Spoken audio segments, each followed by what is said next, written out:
And 3, 2, 1. Welcome. I don't know if it's Napa or if it's like the classroom setup, but this is like the first time we have ever started on time ever, even though we always try. And it's like you're the best audience. So far, we are winning. We are winning. I am Jen Close. I get to be the Executive Director of Generation Housing. Some of you know me, some of you don't. And welcome to our first Napa Valley Housing Solutions Summit. Welcome. As always, we like to start with some gratitude. And I'm going to first thank you for being here and being on time and being so quiet and attentive. And you are part of Housing Solutions. And the news, whether or not you think it's good news or bad news or just plain news, is that there are solutions to be had, but they don't happen without you. And so it is great that you are here. I hope that you saw our event sponsors on the slides as you came in, and if not, they're on the posters here, and if you happen to see any of them, thank them for us. If you have served or serve now as one of our advisors on our board of advisors, overall with the organization, on our Napa committees that have helped advise our reports, anything, would you stand up so we can recognize you? Because your guidance and your insights, your advice all the time.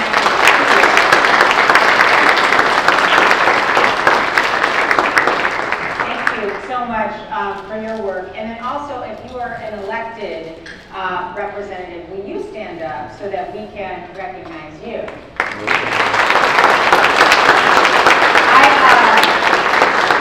Elected, we always thank you for your service, even when we disagree with you, and we will tell you when we disagree with you, but we do thank you for your service. You have the longest, toughest job interview process, and it's called public service, I think, mostly because you serve the public.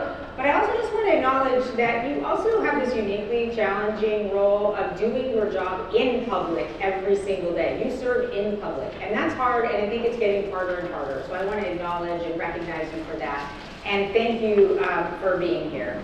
I want to thank the Gen H team for putting together this event. I love working with you, and you do a great job. And Ryan O'Connell, our local Napa guy who was chiefly responsible for this day. I just want to thank you before we get into this. And thank you. And I want to thank one of our Napa founders and our event sponsors and our host today, who's welcomed us into this absolutely beautiful space, Redwood Credit Union, and invite Senior Vice President Matt Martin, who's there, up to this mic right here.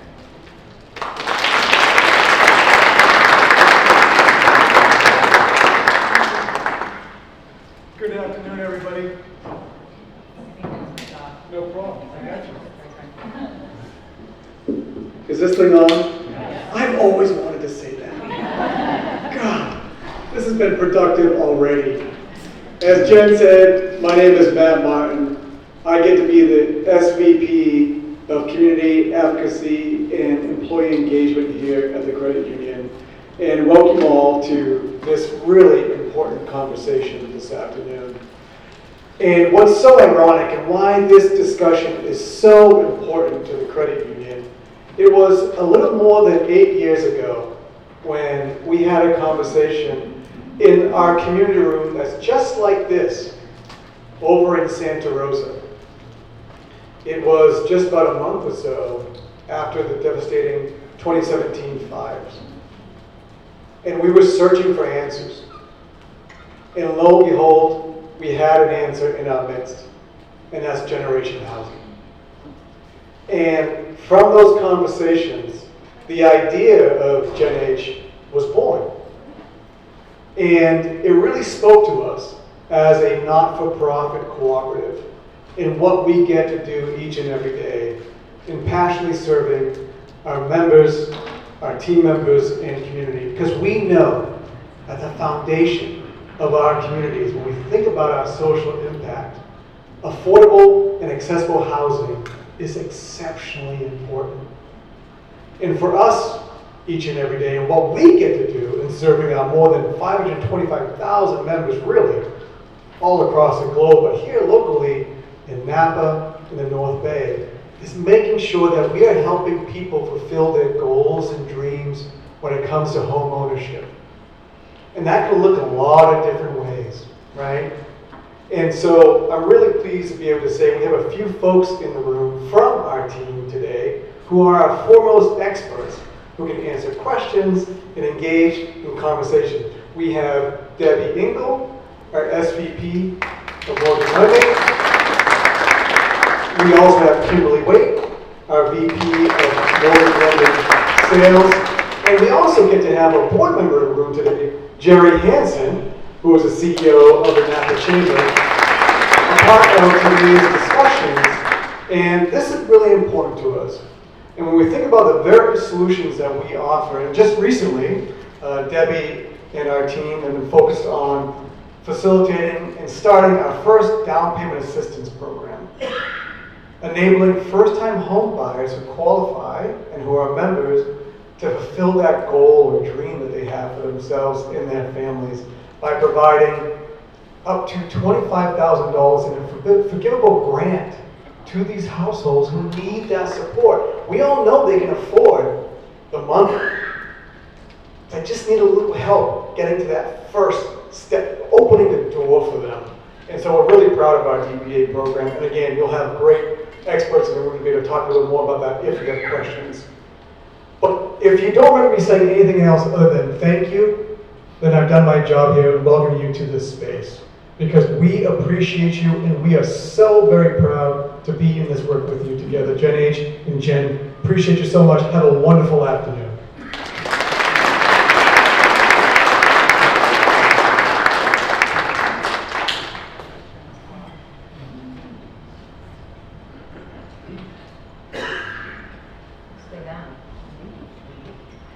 Okay, good afternoon. I know you just had lunch and you may or may not still be feeling your Memorial Day. There's a little pollen in the air, so we're going to do our best to keep you awake and engaged. We'll do our part. Let's look at the agenda. There's a lot we're doing this afternoon, and we're first going to talk to you for a while, and unfortunately you're going to have to listen to me for a little bit, and then I'll get off the stage, and then some other people will come on, and then there'll be a Q&A. A quick Q&A, and then the most important part of the day is a breakout session where all you are going to move around and get to talk to each other and answer some questions and really get engaged.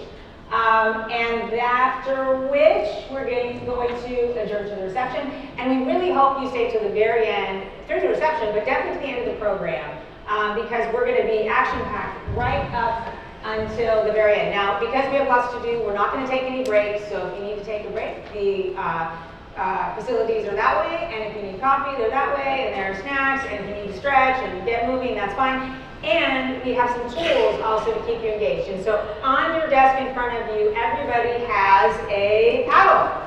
All right, a paddle. And this adorable paddle is something to help keep you engaged and to show how you are reacting to what you're being presented with. And it is a simple tool, but we're going to practice just to make sure you know how to use a simple tool. So I'm going to say some stuff, and you are going to answer it with either a +1 or a heart as appropriate. So the first one is, babies and puppies are delightful. Yes, we're in on that. Especially when they are other people's babies and puppies. And we get to give them back after playing with them and rallying them up. Yes. And we need more homes for young families and our workforce members. Okay, you're stars already. You're doing great. So I encourage you to use these throughout the day. Show your speakers some love, keep your heart rates up, just let's stay awake, all right? So anytime. All right, I'm hoping that today is more engaging than your email and your socials and your text messages, and that you mostly get to disengage from your phones, and we're also going to ask you to use them. So it's a message of moderation today, phone moderation, which we all can use more. And so we are going to ask you to pull out your phones right now because we need to get some data from you. And we're going to use a tool that's going to come up any second. It's called Mentimeter. You may or may not have used it before. You point your phone at that QR code. This is the greatest tool because you do not need an account. You don't need a password. Most importantly, you don't need two-factor authentication, in which case we would not use it. So point that there, and then we've got a few questions. And I see most people, you're doing it. By the way, the man in charge of the tech is Omar. We like to call him our DJ at these events.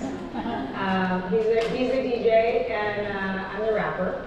And okay, all right. So are these? Oh, thank you. So right now, what is the one word that best expresses how you feel about housing in the North Bay? And actually, let's make that specific to Napa Valley on this. That's his North Bay, but let's answer here. We're here in Napa, specific to Napa Valley.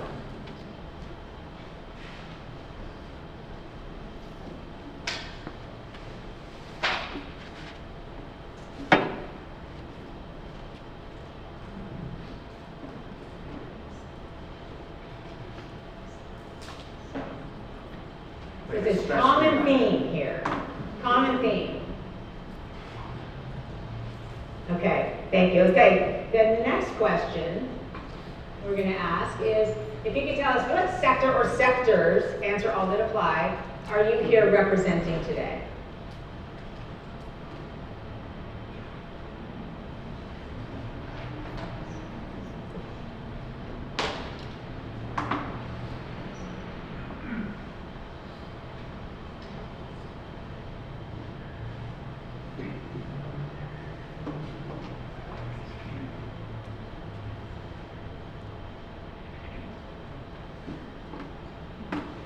I love how so many people, they must be like, you know, identifying different ways, are saying community member and that's what, you know, like, we're all community members. Okay, and then geography question. That's coming, or is it on their phones? Yes, okay, it's on there, good, thank you. But it says 0. 1, 2, there we go. All right, it's happening. I get nervous.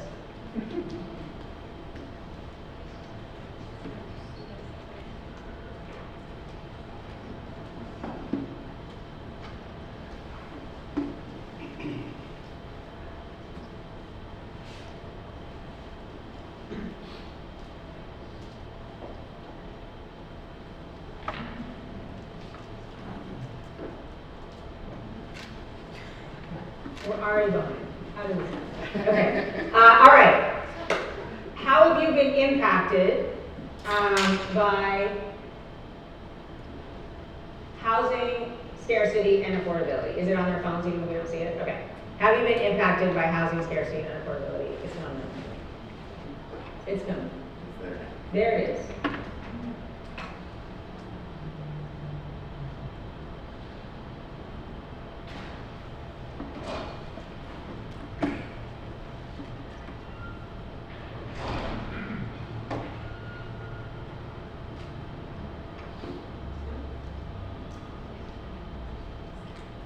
And we're going to just do one more, which is, have you attended a Gen H event before?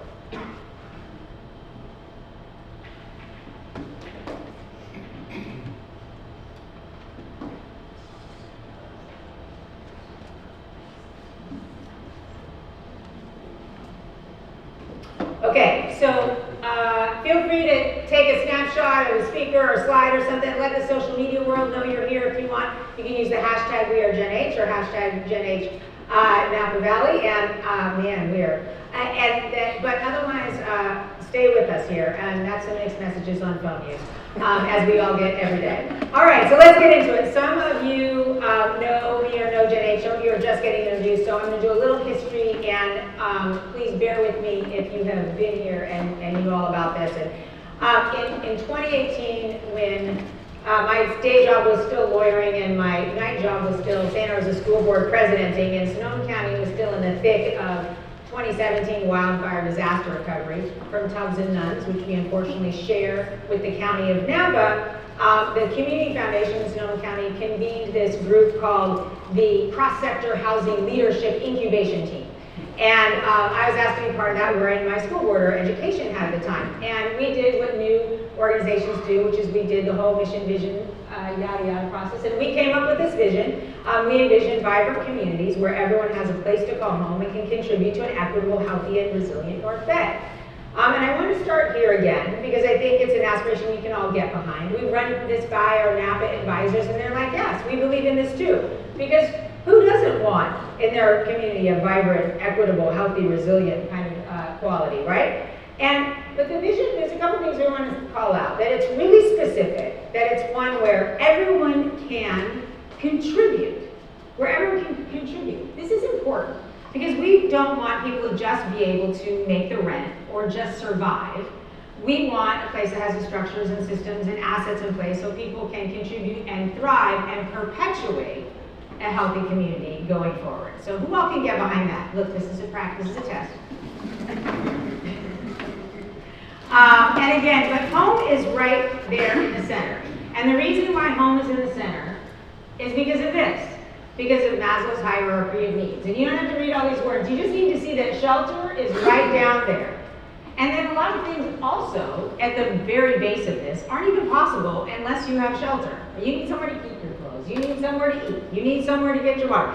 And so it is the foundation of a healthy person. It's also the foundation of a healthy community. And so I always say we're just really a vibrant communities organization. We just know you can't get there without housing. And so we have a mission. And that mission is that we champion opportunities to increase the supply, affordability, and diversity of homes throughout the North Bay. We promote effective policies, sustainable funding, resources, and collaborative efforts to create equitable, healthy, and resilient community for everyone. Sometime I'm going to test myself and see if I actually memorize that. But we know, and to be clear, that we need a housing continuum. We need lots of types of housing at all the income levels, at all the price points, because we need people to be able to find housing as their needs and assets change throughout their lifetimes. In short, we pretty much support housing and all housing, but with an equity lens. We focus a little bit more on the workforce and affordable side, and with a sustainability lens, which means we focus on climate smart housing, infill, smaller units, housing near transit.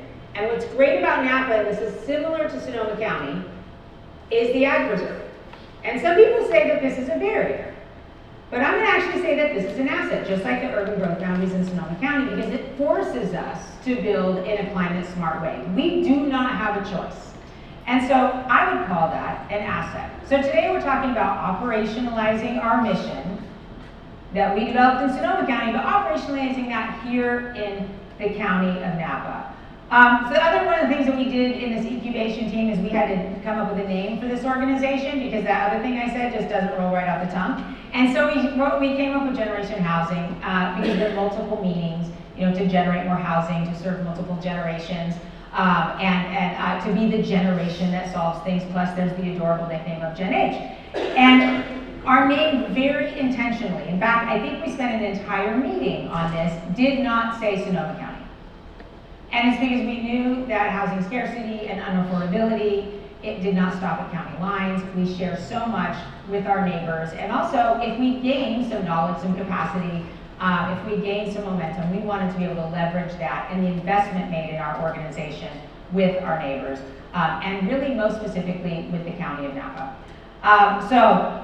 When we launched, I'm especially excited, the team is excited to be able to really plant roots here in Napa and to launch here. Now, when we launched in Sonoma County, we launched with this big investment from, when the disaster recovery funds were flowing. That we kind of launched out of a cannon with this big advocacy effort at the state level to make sure that Southern California didn't get all the wildfire disaster tax credits that Congressman Thompson identified for us in Washington, D.C., and we were about to lose to LA. And a lot of the post-disaster multifamily housing, affordable housing that was developed with those is because we made sure it went to Butte and Napa and Sonoma County. And so we really got to launch with that kind of speed, and that was great. And then after that, we've done research and policy scans and launched a public education campaign and done a project endorsement program and saved some projects.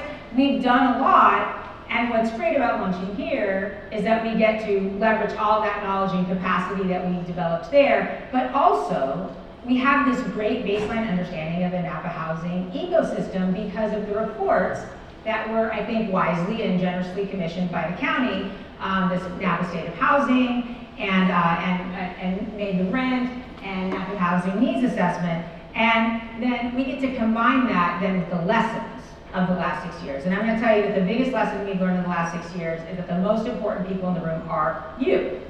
See, our work can be grounded in local evidence, and it is, and it can be grounded in research, both proven and yet to be leveraged, but it has to be supported by people. Laws are written by people. The policy that has not been great, that's landed us in this tough spot with housing, and sometimes it was well-intended and sometimes it wasn't, it can be changed by people, and that is a huge opportunity. It's a great opportunity, and it's also fraught because humans are risk and change averse, because we are balancing political tensions and relationship tensions, and so it's hard. And so ultimately, the people at the dais, the people who stood up here and then all of their colleagues, they are the doers, but they can't do what they need to do unless they have supported and supportive staff. And they can't do what they need to do unless they have a supportive community. And sometimes support is a little push, and sometimes it's loving political cover, but they need us. And kind of like the very best exercise, you can look all day on do all the research on what the best exercise for your body is, but the number one best exercise for you, I'm going to tell you a secret right now, is the one you do. So the very best housing solutions are the ones we can get done. There's no single tool that's going to fix this. And it's very, very complicated, this housing logjam. And we need a combination of all those tools. Some are more powerful than others. Some fit in different geographies better. They all have to be maybe tweaked a little bit to fit a certain jurisdiction. But the good news of there's no silver bullet is that we get to pick from the silver buckshot of the best policies for each jurisdiction. We get to say, what's the best thing to move from theory to action or from idea to ordinance? So we are here today to hear from you, what you want to prioritize, what you think we should and can move forward, because you can and will get behind them. All right, so today we are going to give you some information, and then we're going to, that's grounded in evidence and research, and we're going to give you a chance to talk about those things, about what solutions you can get behind, and how we move forward. And from that, we're going to come up with a policy roadmap. All right, with that, I am going to invite up Ryan O'Connell, who in my phone is named Ryan O'Housing, and on the social media world is named Ryan O'Housing. I'm going to read his bio. Ryan O'Connell is on a mission to reduce the housing shortage, and he helps homeowners build houses in their backyards with accessory dwelling units, ADUs, SB 9, and other pro-housing legislation. Ryan is obsessed with housing, and he spends all of his time reading the laws. First of all, I find that suspect. All of his time reading the laws and watching public city council meetings so that you don't have to. Ryan explains housing policy in simple ways and illustrates how homeowners and renters can build houses and build community. If he looks at it as familiar, it's because of the internet. He's on it. And you may have seen his YouTube videos at ADU. All right, Ryan, and with that, we are going to start a little segment we call, and I keep getting into this because it's in front of me, but it's not actually on. I want to love it. So I'm going to step away from the mic. Housing is everything, or at least it's foundation for, we think, the individual community health in the broadest sense.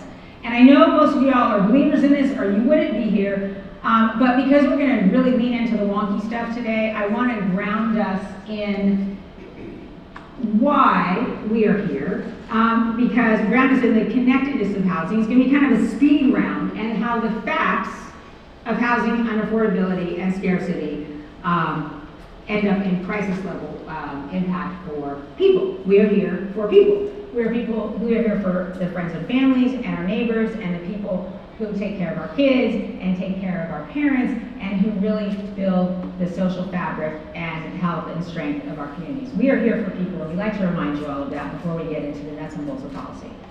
All right, let's start with housing as education, Yeah, so I think somebody actually just asked before we teed up, how did you get all the people to come today? And I think it was really wonderfully, encouragingly easy to get you guys to come. Because as we reached out to all the people who've been begging for an organization to come to the Valley, it's been every single thing that you guys already work on and care about has been what we're working on. So housing is education, first of all. Housing is education. It's not surprising that kids' educational outcomes are reliant on having safe and stable, or depend on safe and stable and affordable housing. That's not surprising. But also we have to run our schools.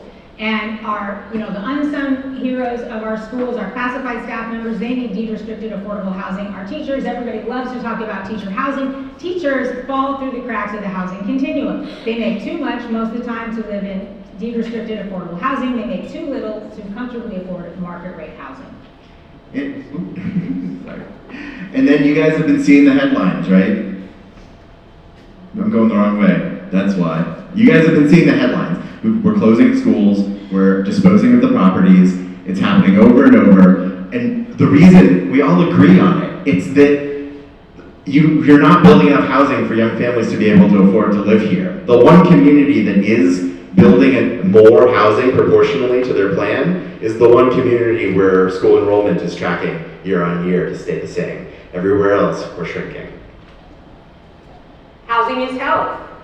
There's a reason, I think, why healthcare foundations have been consistently great funders for ours, and thank you for Providence for the initial investment here in Napa. And that is because housing is shown to be a very powerful, strong social determinant of health. Our hospitals' community needs assessments always put housing and homelessness at the top of the list.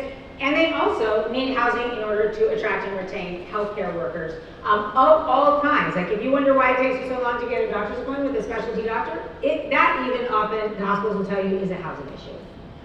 The healthcare providers in the room are nodding sagely.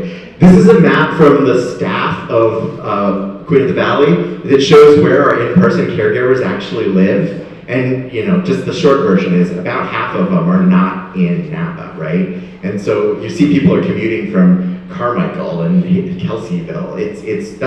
That's wild, right? And that's going to affect health outcomes in the valley. Okay, housing is economy. Housing is the largest line item in almost every family's budget.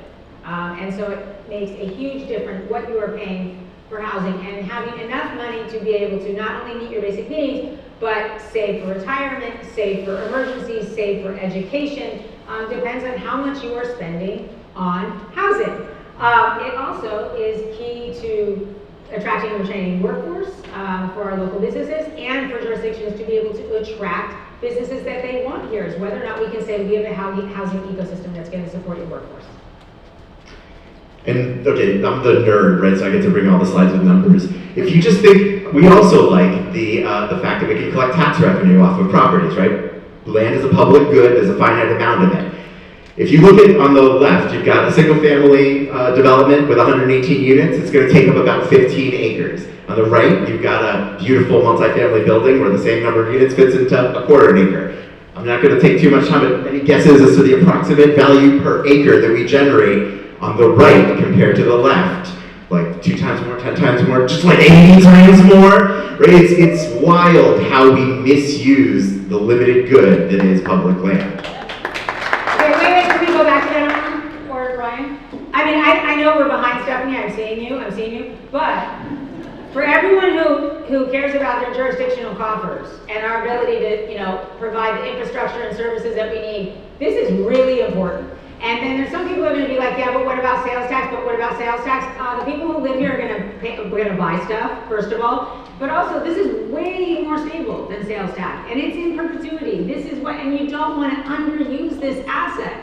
This is huge. All right, thank you. Housing is safety. I cannot think of a time when it's been more important for many of our community members to be able to have a house or a home where they have the right to take refuge and close and lock the door behind them.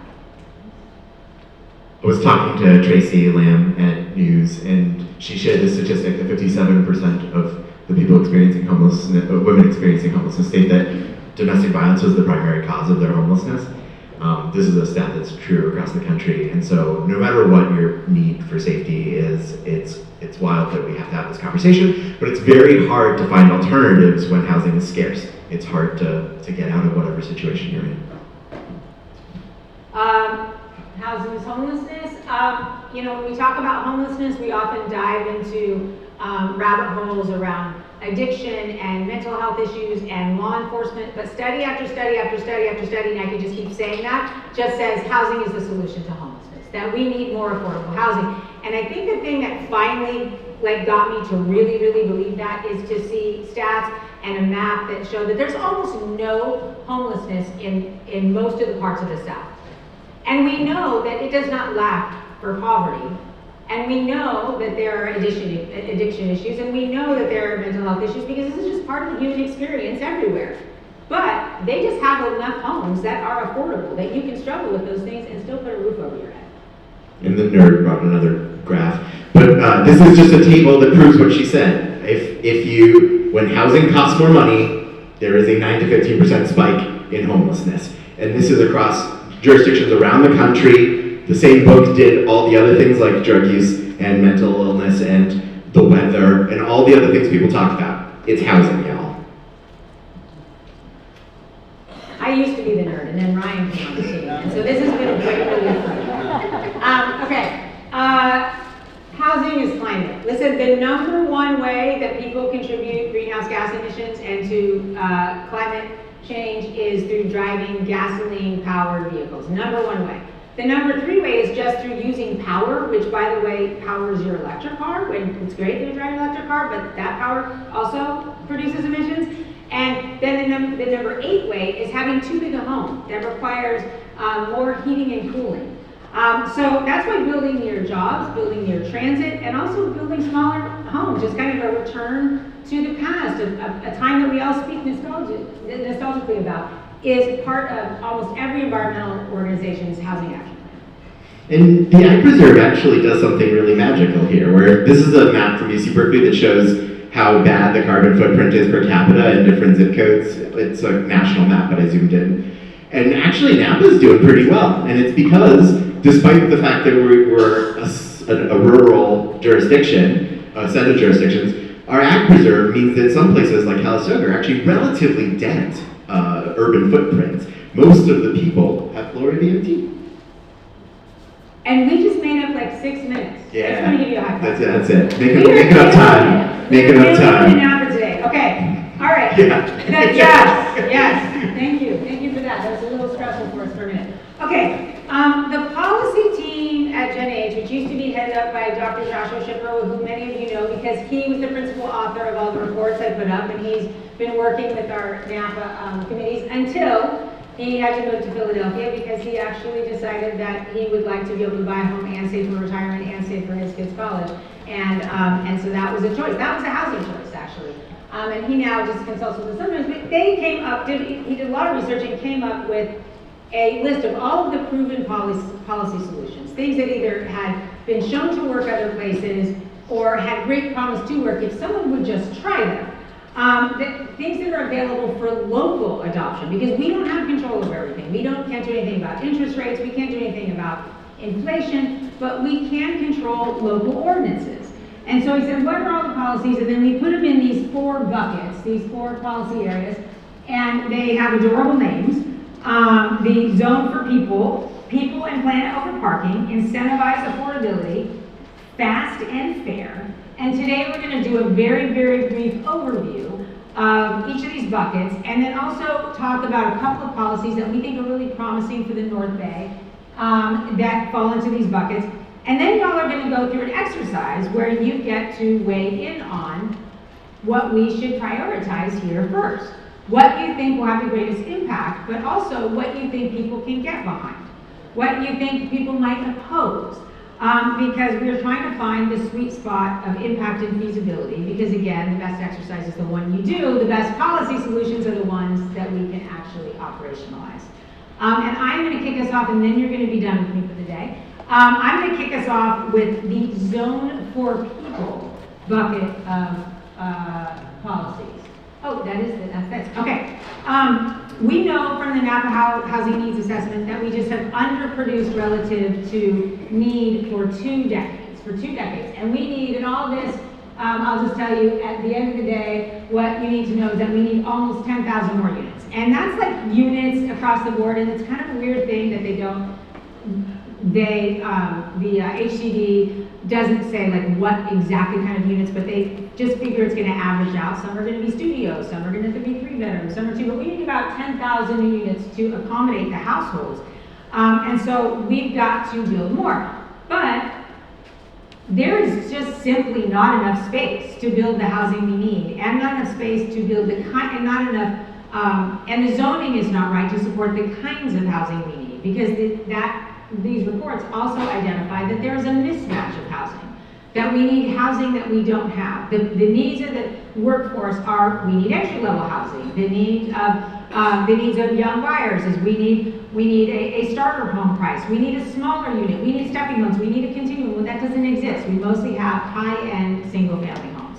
So, and that is, first and foremost, actually a zoning problem. So we are going to have to change the zoning, or that is just impossible. Let me tell you that. Now, we are going to talk about a perfect corner. See, older neighborhoods, thank you.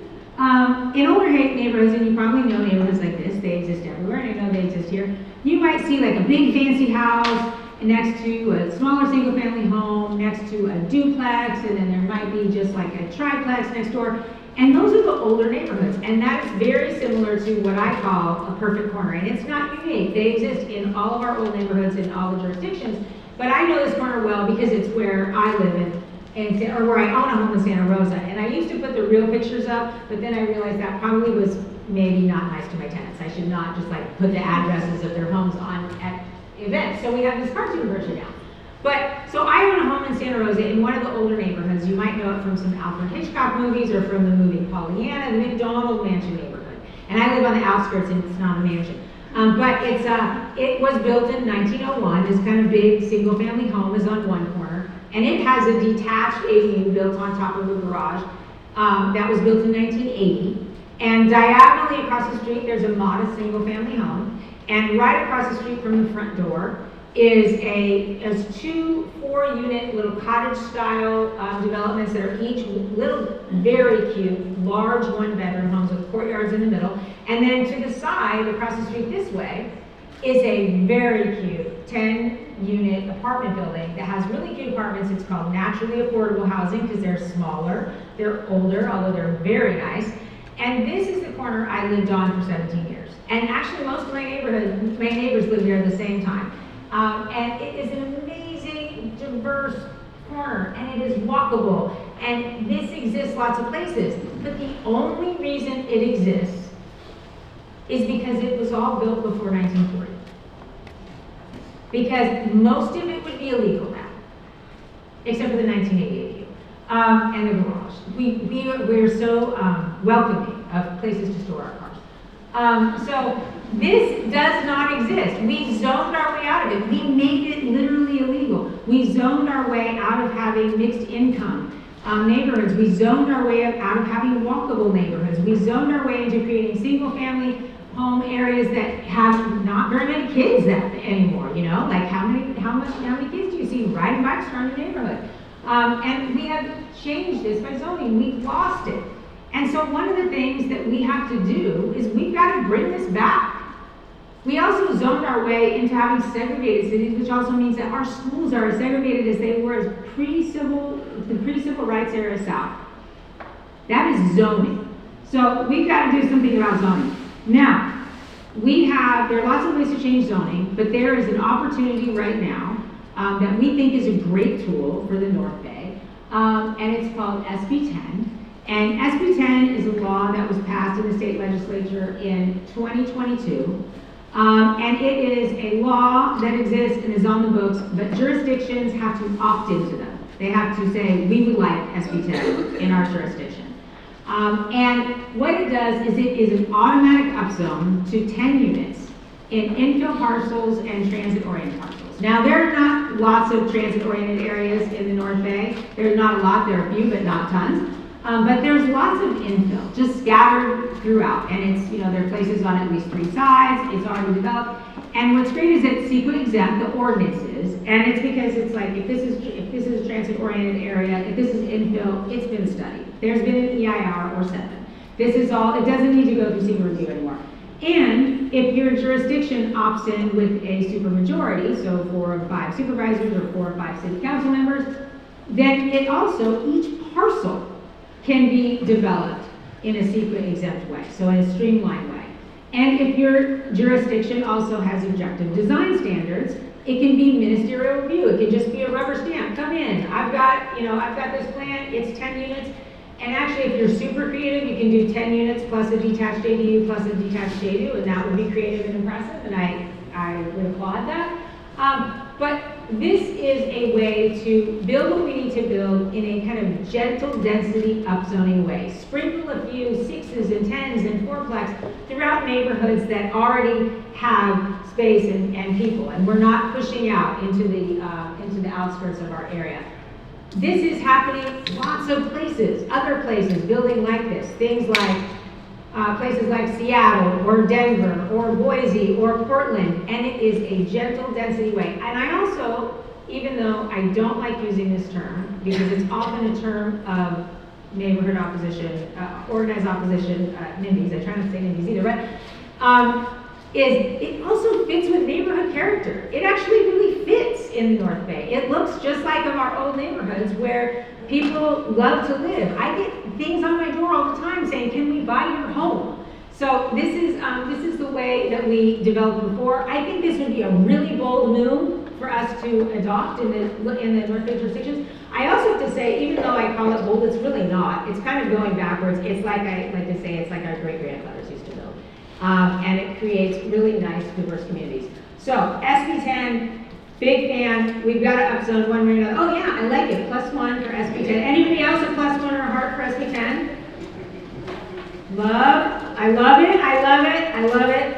Did we capture every single one of those somewhere? Okay. The very next speaker illustrates how important it is to zone for people. We are lucky that Travis Air Force Base brings really talented young people, like our next speaker, to our region from all over the country. But if they fall in love with Napa and they want to stay here and they can't afford but they can't afford housing, they might have to move to Philadelphia like Josh. That's why Richard Tippett is so passionate about housing and why he pursued an accreditation from the Congress of New Urbanism and is rolling up his sleeves to grow his own small-scale incremental real estate development. And he's willing to take on the most controversial strategy in our entire agenda, and it is that people and planet are more important than free parking.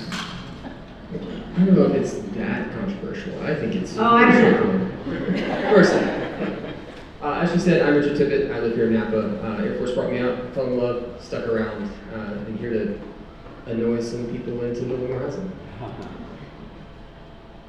First off, who can tell me about how much a parking spot costs? No, not you guys.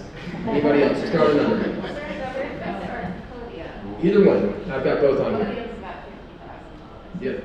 50 grand for a parking garage space. Roughly 10, it's probably more Napa for a surface space. Adds 12% to housing costs. So quite a bit of an increase there.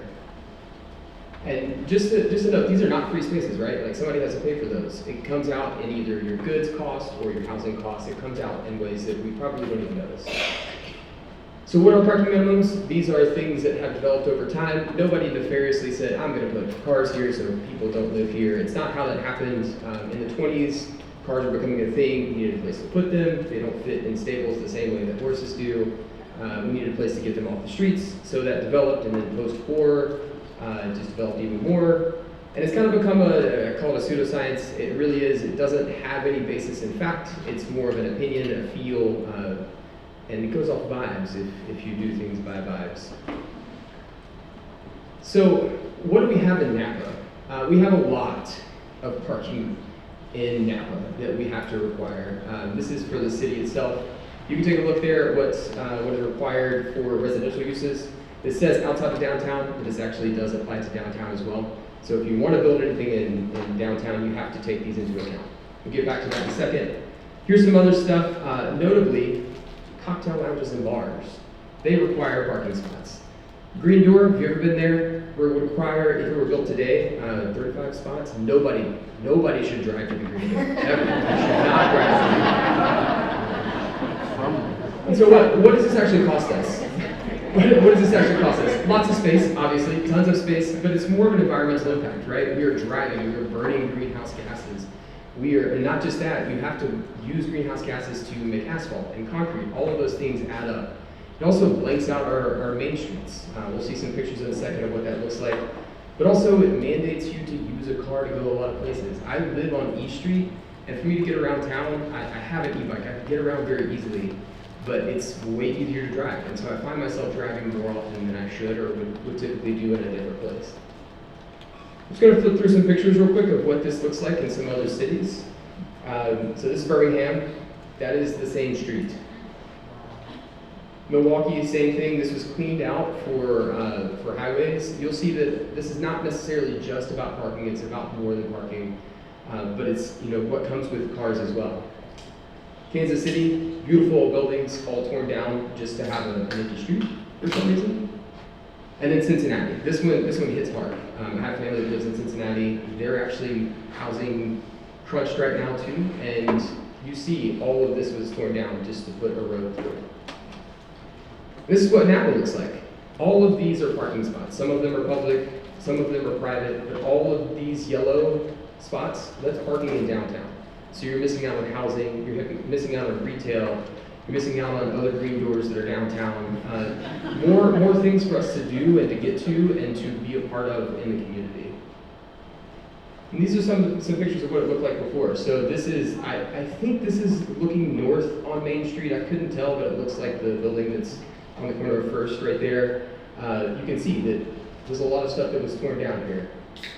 Interestingly, on the left-hand side, this is actually what that corner looked like according to a 1910 Sanborn map. You can see that's a shit ton of buildings right there, and we've torn half of that down for parking. This is just one example of a beautiful building that was torn down as well.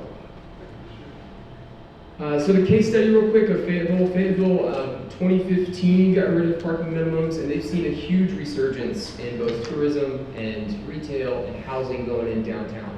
It was a big fight for them. They made that big step. I think they were the earliest city in the U.S. to remove parking minimums, which was huge.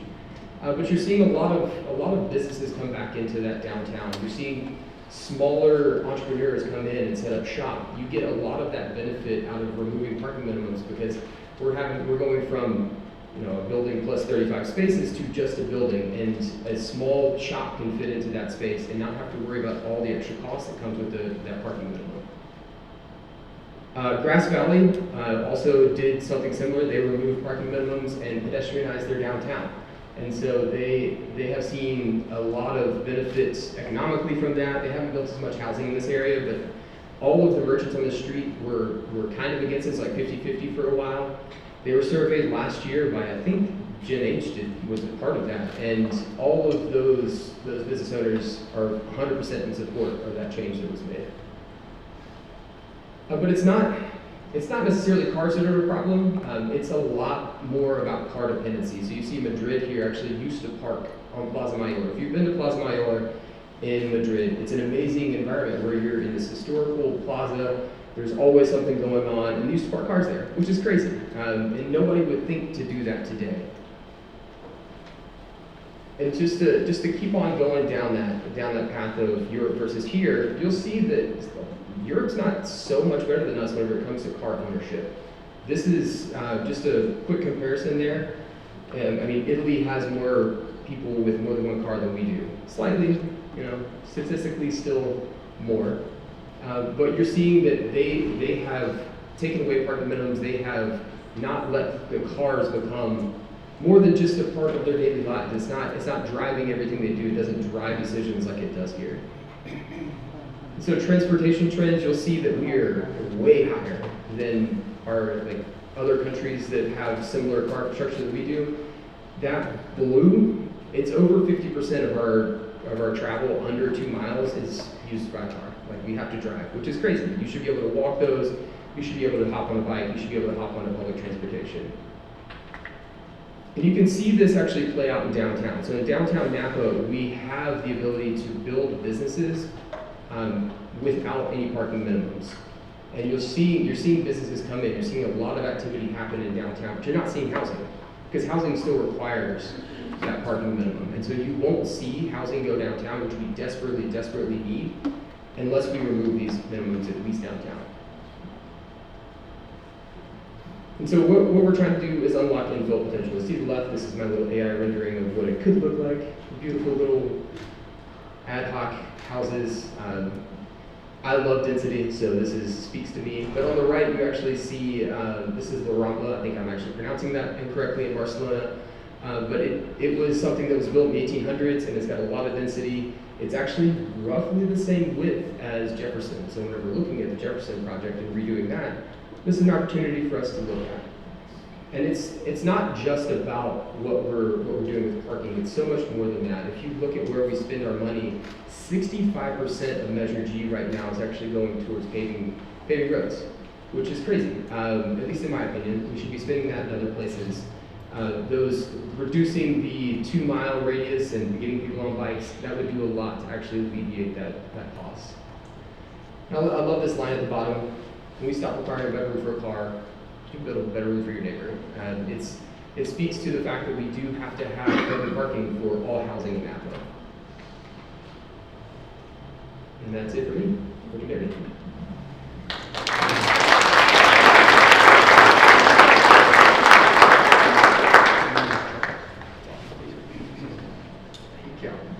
Okay, actually, there are note cards in front of you, so if you have questions, start scribbling them down, and we'll do all the Q&A with the 4 speakers at the same time at the end of the 4 presentations.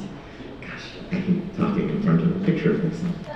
So how are we doing on affordability? My topic is incentivizing affordability. How are we doing on affordability in Napa? I did what any dedicated research nerd would do. I just spent like 2 hours on Zillow. So this is a quaint 1-bedroom, 1-bath, 840 square footer for, cool $1 million, slightly outside of Yountville. But it's got a cozy fireplace, so you kind of get why the price is $1 million.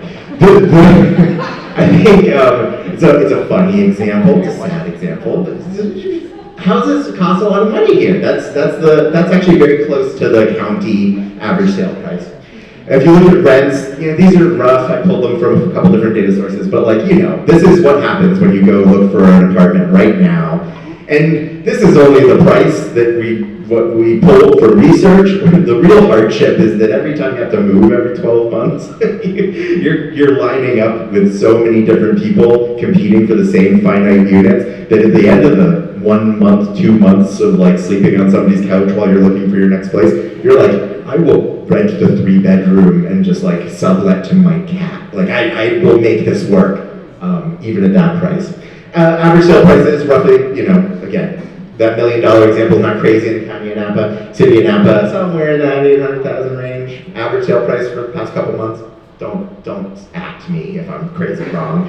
But you get the drift. It's not, we're not affordable today, right? So I'm going to discuss a couple different things. Later on, we're going to talk about 3 big policy ideas that fall under incentivizing affordability. We're going to talk about lowering fees, whether that's impact fees or other types of fees, revisiting those to find ways to incentivize needed housing. So in Sonoma, Gen H supported removing impact fees for deed-restricted affordable housing. But you could imagine a lot of different key housing types, and we'll talk about all those later on. Revisiting inclusionary zoning. So the inclusionary zoning is nerd for if you want to build some market rate, you have to build a little bit of deed-restricted affordable at the same time. And we can ask ourselves how effective those policies are. I know a lot of people in the room are really upset that their policies aren't deeply affordable enough. I know other people who are upset because these policies just make the market rate more expensive and rare. So something worth talking about. And then the one I'm going to talk about a lot today is let everybody just build starter homes. We made it illegal. What if we stopped making it illegal to build starter homes? And the specific way we're going to talk about that is, well, let's not spoil it. Does anybody know why this picture is magical? Anybody? Maybe some ADU people? No? All right. This little thing over here, that is an accessory dwelling unit. This is a corner lot in San Jose, and that accessory dwelling unit is the first ever ADU to be sold by a private owner in the state of California.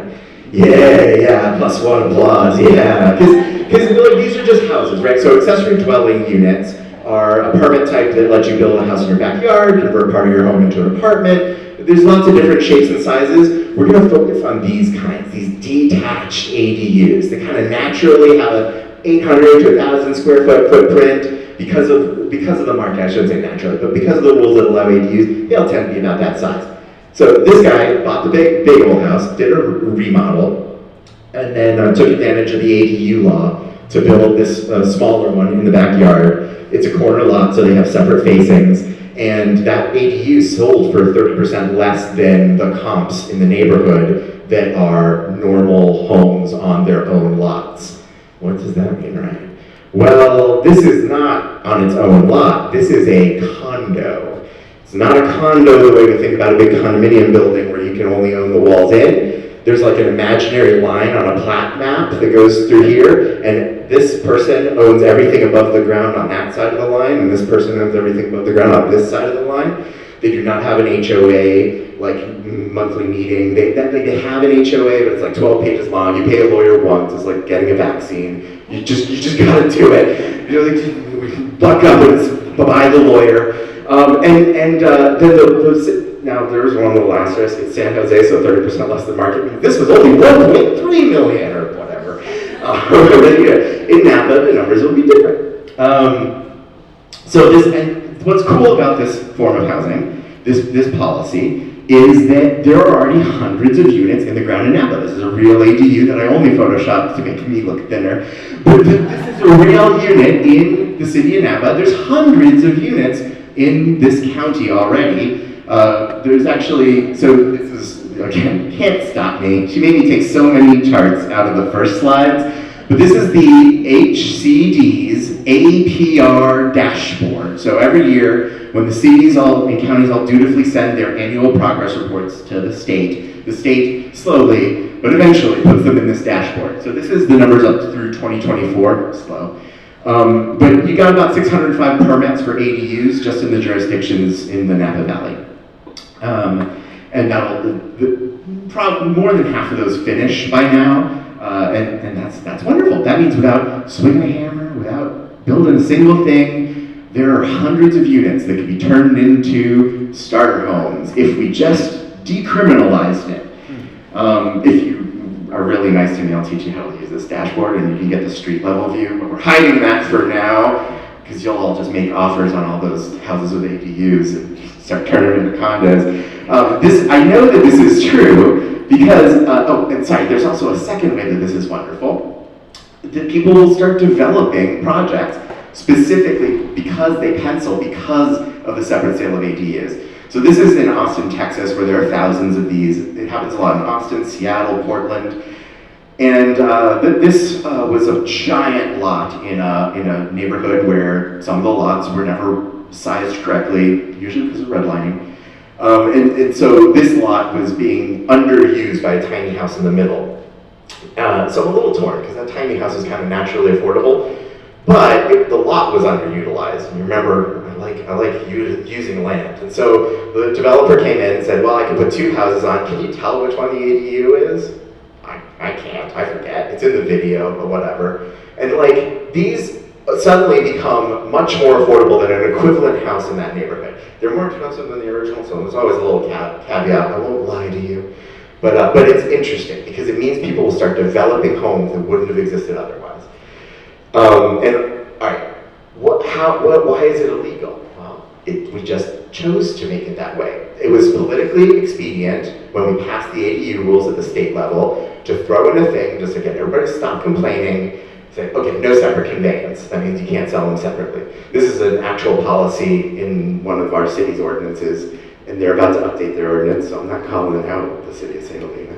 You could change. You could change. And it's just this. It says, you can't do it. But here's something interesting. It says, except as otherwise provided in Government Code Section 66341. Now I'm not going to open up the government code for all of you, but that's a little clause that says, if you're a nonprofit and you do this and this and this, you can sell it separately. Great news. AB 1033 says, hey, from now on, any city can opt to make this legal. Any city can do that. And all you gotta do is and all you gotta do is make a couple small changes. So I'm gonna give you two examples. We're gonna get a little nerdy because I've pitched this to a couple different cities. I'm not gonna name names, but city attorneys are all like, oh, that's work. This is how the city of Martinez did it. I know that it takes a lot of time to type all 3 of those clauses, but that's what they did. It just says, hey, you can't do it unless you're a nonprofit or unless you're private and you do this.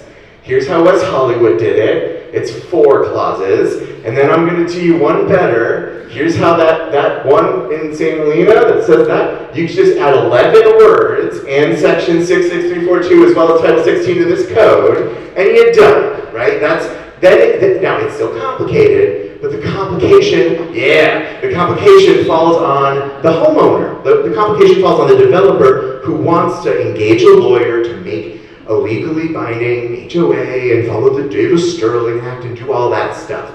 But it's not hard for the jurisdiction to say this should be legal.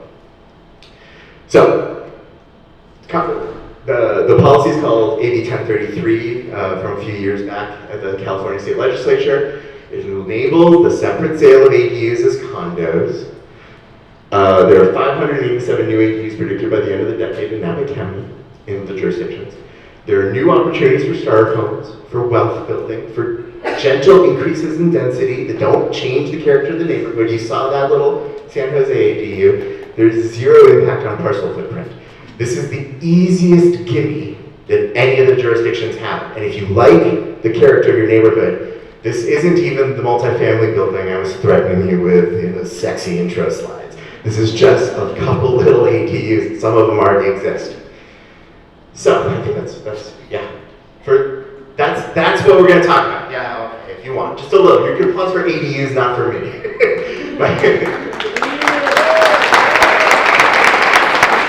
Yay! Okay. So for the next one, if you've been following Gen H for a while, I'm so happy how many dozens of you, this is your first event. That's really exciting. But for some of you who've been following a while, you've probably seen the Made the Rent report, where we studied affordability in people who were benefiting from deed-restricted affordability. You might have seen the state of housing needs that Jen was citing in the beginning. We do these cool reports. And the person who helped us with a lot of those was Josh Shipper, who's moved to Philadelphia. But we've got him in on a video. It's a little pre-recording, and we're gonna settle in and watch. It's about the same length as all these presentations, and should be fun. It's a conversation between Mr. Omar Lopez, Josh Shipper, Jen, and you get to hear more of me. Hi guys, I'm Ryan, Josh, Omar, good to see you. We are here today talking about We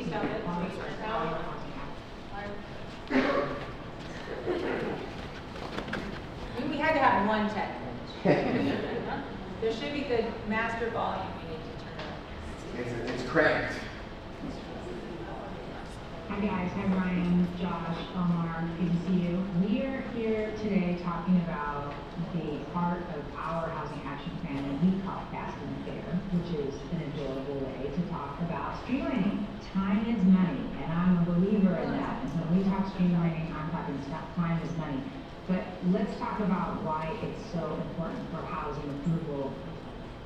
Okay, hold on one second, because we tested this earlier, it was louder, and we have a couple minutes, so we have time, so we're gonna try to track down. Thank you, Chantel. She's a hero.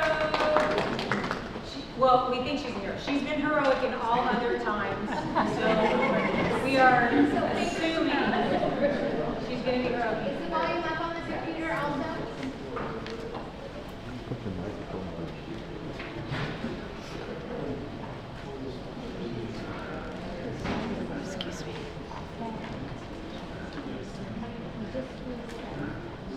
Hi guys, I'm Ryan, Josh, Omar, good to see you. We are here today talking about the part of our housing action plan, which is an adorable way to talk about streamlining. Time is money, and I'm a believer in that. And when we talk streamlining, I'm talking about time is money. But let's talk about why it's so important for housing approval to be streamlined, to be fast and fair. Well, I'll start. And I'll start by saying that this conversation is going to be a little counterintuitive. Because one of the things that makes housing really expensive is that projects take a very long time, and the process is and can be very unpredictable. But the counterintuitive part is that people imagine housing. We're gonna try something else. Did you put the closed captions on too? Oh, I don't know if that works.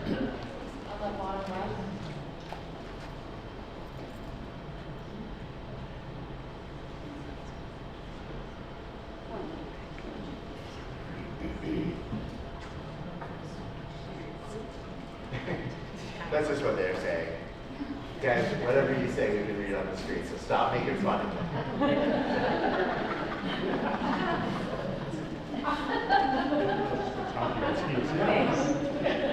Thanks for saving us from a potentially embarrassing moment. As if this isn't embarrassing enough. Our first tech week. Sykes, closed caption hot mic is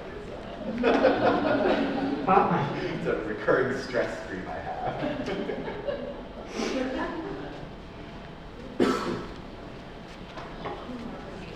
We're here today talking about the part of our housing action plan that we call Fast and Fair, which is an adorable way to talk about streamlining. Time is money, and I'm a believer in that. And so when we talk streamlining, I'm talking time is money. But let's talk about why it's so important for housing approvals to be streamlined, to be fast and fair. Well, I'll start. And I'll start by saying that this conversation is going to be a little counterintuitive. Because one of the things that makes housing really expensive is that projects take a very long time and the process is and can be very unpredictable. But the counterintuitive part is that people imagine housing projects spend most of their time under construction. But in California, projects often spend far longer in the planning, including entitlement, environmental review, redesign, and financing process than they do actually getting built. A typical 5 to 9 unit multifamily project from shovels in the ground to being leased up can be built in about 19 months, and that's less than the average time it takes to get that same building permitted. So, like, they just recently built across the street from our office a 5-story apartment building, new for downtown Santa Rosa. It took almost 2 years in construction. So that's just like, that's the tip of the iceberg in the overall time, is what you're saying. Yeah, you take projects like even in Napa, it depends on the project completely, but even like no-brainers. I mean, you got sites like the Methodist Church, the affordable housing site. It's been a big community initiative, lots of support. That's been in the works for like over 8 years, and even in that example, now that it's streamlined with the statewide laws before, that's great, but it still hasn't broken ground. Great, and this blows my mind because this is the kind of project that everybody loves and everybody wants. Very few people are against this, and it makes so much sense, and it's such a win-win. But why? Why does it take years? And talk about how much that matters. Omar, you want to jump in here? Yeah, well, like you mentioned, time is money in development. You're carrying land costs the whole time, you're paying architects, engineers, attorneys, consultants, and banks aren't giving out 8-year fixed interest rates while you wait for those approvals. So if interest rates rise like they have the last few years during the entitlement process, suddenly your entire financing stack can stop penciling out. So time does have a huge impact on cost in so many different ways. I've seen that. There must be some research on this. Yes. Researchers at the RAND Corporation studied the state version is pretty directly in a pretty major report in 2025 comparing multifamily housing costs in California, Texas, and Colorado. They found that California projects took more than 22 months longer than the average projects in Texas. And those longer timelines were associated pretty strongly with much higher housing costs. And if I remember correctly, they also found California apartments cost more than twice as much to build as Texas apartments, right? Yes, but it was not just because of labor and land costs. The report was pretty focused and honed in on long approval times, permitting delays, and fees as major drivers. And part of what they found is that reducing these costs, even if you were to do this by like 15%, which is what would happen if California had the equivalent production cost to, I think it was Colorado, would also mean that the state saves money on public subsidy of its most prized affordable housing projects. I mean, ultimately we pay for housing that's affordable one way or another, and studies have shown that the savings are not going to be captured in reduced fees. They're going to be covered anyway through the state's big funding programs. And so if these same public dollars could be applied to lower cost units, we can probably build a lot more with a lot less. I guess, there's like all kinds of bad news in these kind of reports, but also it seems like there's lots of opportunity here because these are some things we have some control over. We can't control the interest rates, but if we can shorten the amount of time it takes permits or make that process at least more predictable, then that can reduce project costs a lot, it seems. Right. Are there predictability matters almost as much as speed. Developers and affordable housing providers can work with difficult conditions if they know what the rules are.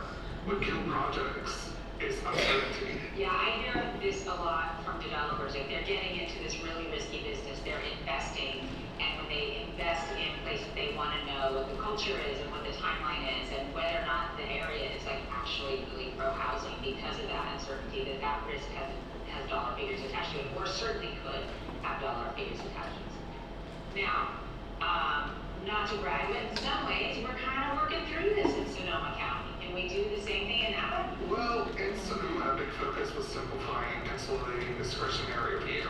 So some projects were bouncing between design review boards, planning commissions, special committees, city councils. There were so many stages of subjective approval. The idea was if a project meets objective standards, maybe it shouldn't have to survive years of aesthetic negotiation over things like the facade or details or parking layouts or if it has a park or if there's a space for an Uber driver to park while it delivers something. You know, let me jump in here. This is the thing that makes me crazy, this discretionary review, especially this discretionary review boards, because let's say you get 5 humans and they're all highly trained, but they all have subjective eyes. They in fact will say that they have, artistic eyes, right? So that means they have all a different opinion. Asked 5 people, you're gonna get 5 answers. And I've heard like real horror stories about this, and I never believed them to be true. And then Josh, if I recall, you did some research on this and found a case where there were several meetings around the right color of beige for a project somewhere. I think maybe it was in the South Bay, something like that.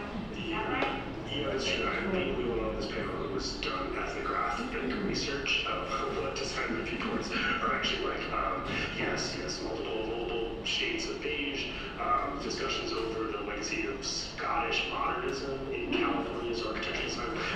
Again, all fascinating subjects. Maybe not the best use of time in the housing crisis, but yes. I remember that when the planning commissioner was like, this house needs to be done in the Macintosh style. Yeah, correct.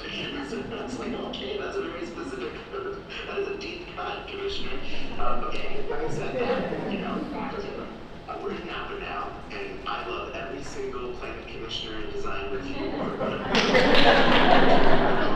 Beautiful snowflakes, but also, we don't have quite as many like separate layers to collapse. We don't have the same giant needs of discretionary reviews. From my experience, is that fair? Yeah, so it's something not to the same extent. Napa has fewer jurisdictions and generally fewer layers of review than Sonoma, so collapsing boards might not be the biggest leverage point. Yeah, and what I would say is there are actually hundreds of units right now that are entitled in Napa that gotten the thumbs up from all those boards or commissions, but they're still not breaking ground. Sometimes because the financing fell apart, right? Yeah, actually that can cut both ways. It might mean that Napa's approval process is already relatively inefficient, and the real issue is construction costs or interest rates. But it also means the projects took so long to get entitled that by the time approvals came through, the financing environment had completely changed. So it seems like before we prescribe solutions, we need to really understand the specific bottleneck in this specific geographical area.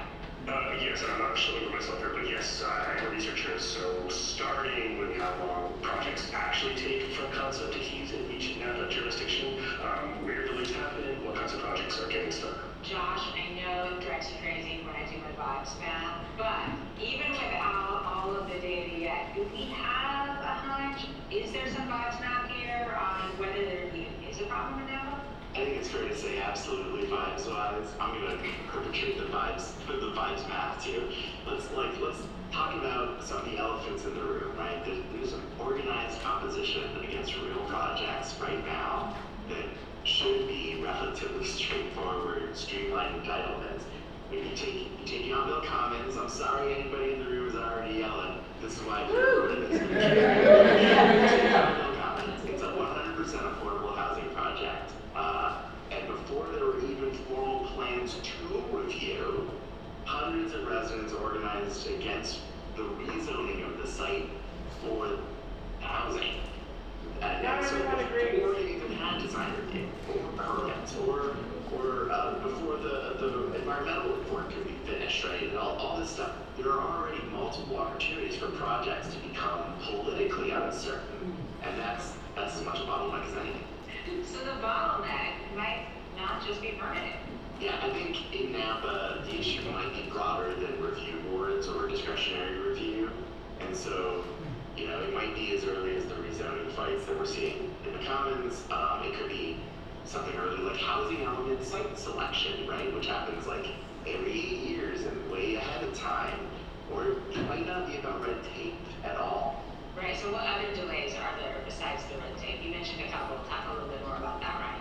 The Napa County Civil Grand Jury, which gets assembled every year and kind of does its job and sometimes ruffles some feathers doing some research into the public processes. They did a report on the permitting process a few years ago. I should say they had a lot of findings and the city agreed with some and then disagreed with others.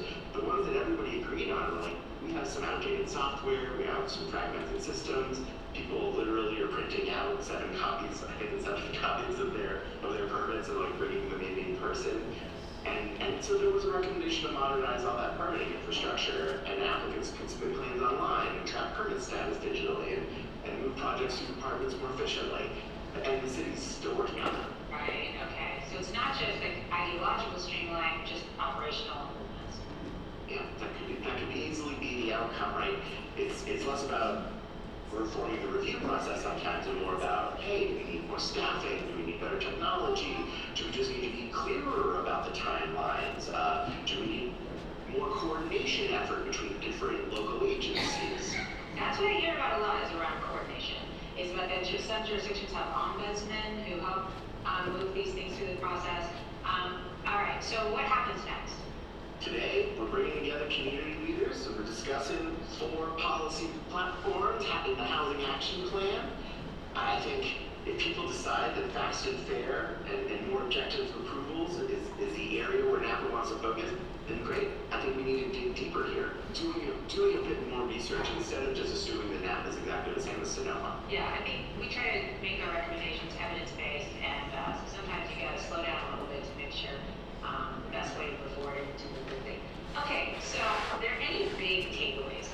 Probably the fact that there's no single silver bullet. Every city is already trying some combination of streamlining, upzoning, affordable housing investment, and infrastructure planning. The real question is where Napa Valley wants to push harder. Maybe that also is an even bigger question. What kind of Napa do we want in 20 years? Exactly. Okay, well, happy voting, everybody.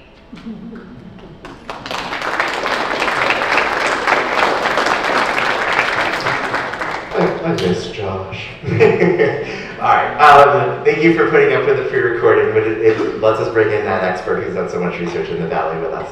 Okay, now we'll wake you up. I think that's the four policy platforms that we're going to talk about in more detail in a breakout session. But we have a secret bonus category. Senia, come up. So this is the person who woke me up into the Yes in My Backyard movement. Just when there was, Yippee was, yeah, go for it. Yippee wasn't a thing yet, I don't think. She just started showing up at city council meetings all around the Bay Area, confusing developers, like, why is she supporting us? And I think what I asked, what we see a lot of the time with these policy platforms is people go like, yeah, we agree, but it seems hard. There's like all these reasons not to work on it this year or whatever. And so I'm hoping Sonia can talk a bit about doing nothing as a policy platform option. Is that something you can handle? Sort of. Okay, yeah, well, oops. Oh, okay. So really it's about doing something. Ryan and I had a couple, we went back and forth, you can go to the first slide, about what I should talk about here, because Ryan had a lot of ideas.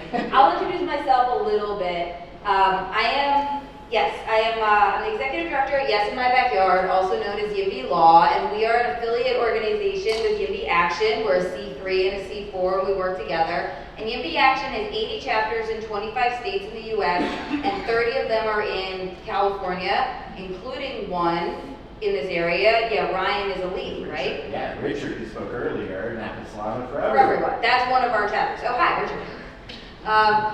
I started in San Francisco, I lived in Oakland, and I started organizing people in San Francisco and Oakland to go to planning commission meetings and say, we need more housing. And it was the spirit of it, I learned later that this is an sold, although it sounded good to me. But the spirit was, something needs to be done and this is something.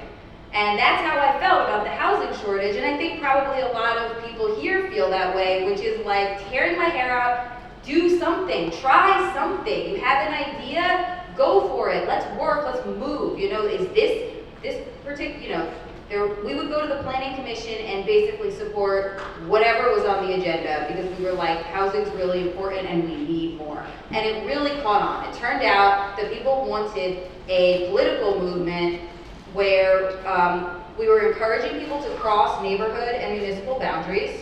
Well, that was unusual, right? Because a lot of times people will try to tell you that if you don't live in the neighborhood, your opinion doesn't matter. But that's quite ridiculous because these housing shortages affect the town over and even other states, right? There are people in Texas who are super mad about California's housing shortage right now. So all of these crises are connected. And then the other thing is that we were supporting all housing. You know, not just low-income housing, not just subsidized housing, even things that other people weren't supporting because the housing shortage is actually bad for everyone. You know, there's a lot of people out there that don't qualify for subsidized housing who also need housing, right? So these political movements were actually sort of leaving votes on the table by not organizing people for market rate housing also. Okay, so finally, we're getting around. When we first started, we were really discouraging people from arguing on the internet, obviously, because it can be a disaster. And now time has passed, and a lot of people feel like if they're arguing on the internet, they're not doing anything. And obviously the best thing is to show up in person at a hearing, write an email, you should be doing those things. But connecting with people on the internet is not actually bad as long as you do it safely. You go to the next one. So I am telling you to go for it, and we'll talk about some ways to make these conversations with your neighbors productive. I think this is a really funny picture, but you know what? He unplugged the iron. And that's safe. So, okay, next one. So I just have a couple slides. When you're talking to somebody, you encounter whatever your favorite or least favorite social media app is, just keep in mind who you're writing for. You're not actually writing for the person that you're talking to 90% of the time. You're writing for someone else who might be scrolling along. And, think about, I actually have learned things, right? Somebody will have a post, and then I'll read the comments, and someone will have a good point, and I'm interested to see what the writer writes. And so this means that you don't have to end the conversation having convinced the person you're talking to, and you don't have to engage with them in case they're bitter and insane. You be nice, you be clear, you answer the question, you make your point, you move on. So I put this first because this is the number one thing that will keep you from going insane talking to people on the internet.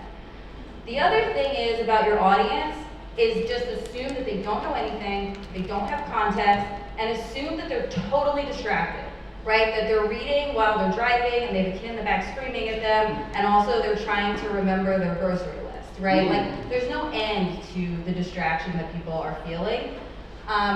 And so, yeah, this one was so hard for me to get to let go of, but like, you can't be sarcastic, you can't make jokes, because jokes and sarcasm require a lot of shared context. And it's just gonna become unclear and it can accidentally be insulting. And the other thing too, so this isn't like a woke thing at all, but stop using pronouns altogether. Like it, they, if you write the name of a state agency or an elected official or the name of a law and then one or two sentences later want to refer to it, that person may have completely forgotten. I am constantly, I'm like, what are you referring to? You say, it is going to reduce blah, blah, blah. What's it? I've lost the thread. Between 2 sentences ago and now, somebody interrupted me, I had to do something else, it was 15 minutes ago. So it might seem like quite boring writing, but like reiterating what you're talking about. And yeah, no acronyms without explanation. That's another thing for, I think, a lot of us to let go of. And as fun as it's gonna be like, SB10, it's so awesome. If you're gonna say SB10, explain what you mean. It's not always bad to teach people what something means, right? You can build a community that like all knows what SB10 is, but know that that's what you're trying to do. Thanks. Okay, so here's my other big category of advice. Set boundaries for yourself. There is no rush. I think of this comic constantly, right? Like sometimes you can feel like you have to drop everything. There's someone wrong on the internet, you have to respond.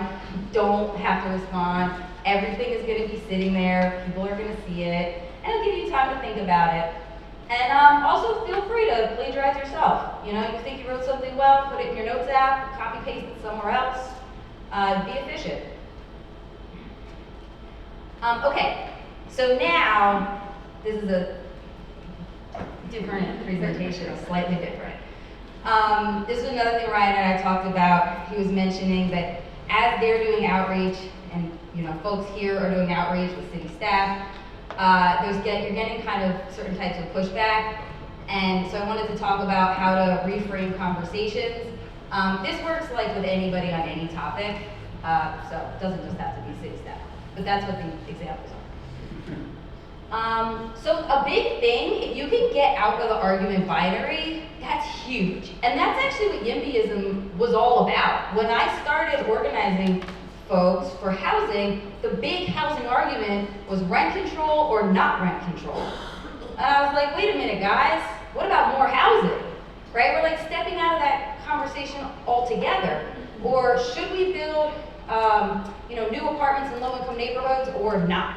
And I was like, well, what about high-income neighborhoods? We can build apartments there. So however you can like reframe the binary and look at it and be like, is this really the controversy? You're gonna really do well. There are a lot of times when you can both be right? Where somebody says like, maybe it's a business owner and they say, there might be more, if we take away parking downtown, plant street trees, there's going to be less parking. And they're right, there is going to be less parking. So you can start with that, but it might be worth it, right? So you're not going to fight with them about whether there's going to be less parking or not. Like, you can concede something to get agreement, to get to the next step. And then sometimes when you're talking to somebody, you might say, we've gotten as far as we can here. Is there some third party that we would both believe and trust that we could go ask about? Next one. I sort of talked about this. Oh, right, the economy is sluggish, so there's no rush to approve more permits, no need to implement SB 10. Well, if you think you're busy now, which you're not, when the economy is good, you're going to be really busy. So now's the perfect time. So you agree with them on something. Okay, next. Oh, and then I think this is my last one. How can I help?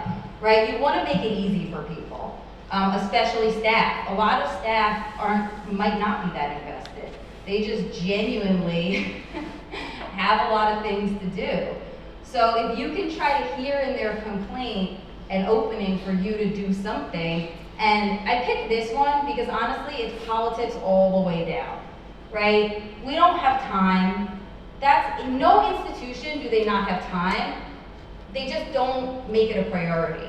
And so if you can gather together stakeholders to help this person you're talking to make a case to their superiors that it's worth spending time on, then you are kind of helping them. I think that's the last one. Oh, guys, this is very exciting. Right? Because when we first started, and still you'll find this, but when it comes to interacting with cities on the state laws, we are way past. We don't have disagreement on goals anymore. Goal is more housing. Goal is a healthier economy and better life for folks. The strategy is more housing.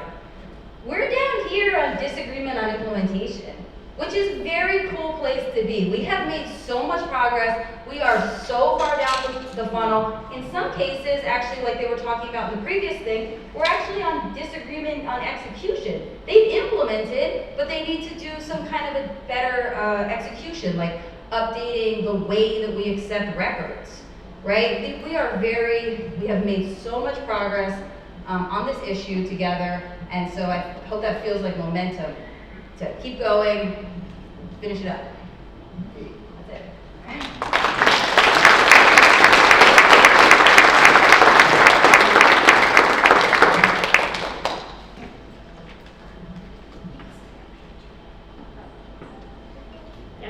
So I'd love to call all of our speakers up, and I'll also introduce myself. Hi, everybody. I'm Caitlin Childs. I am on the advisory board for Generation Housing, and I think I have the unique opportunity to also share that I was the first member of Generation Housing. And so I'm also going to pitch everybody here on becoming a member. If you like what you heard today and you want to stay involved, don't just sign up for their mailing list, sign up to sustain Generation Housing and their work.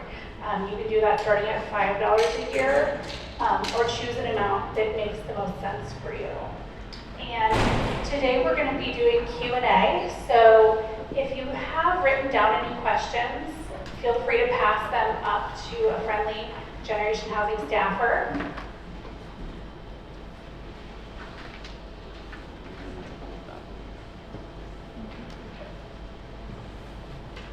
And I can also get us started with one that I have for you guys.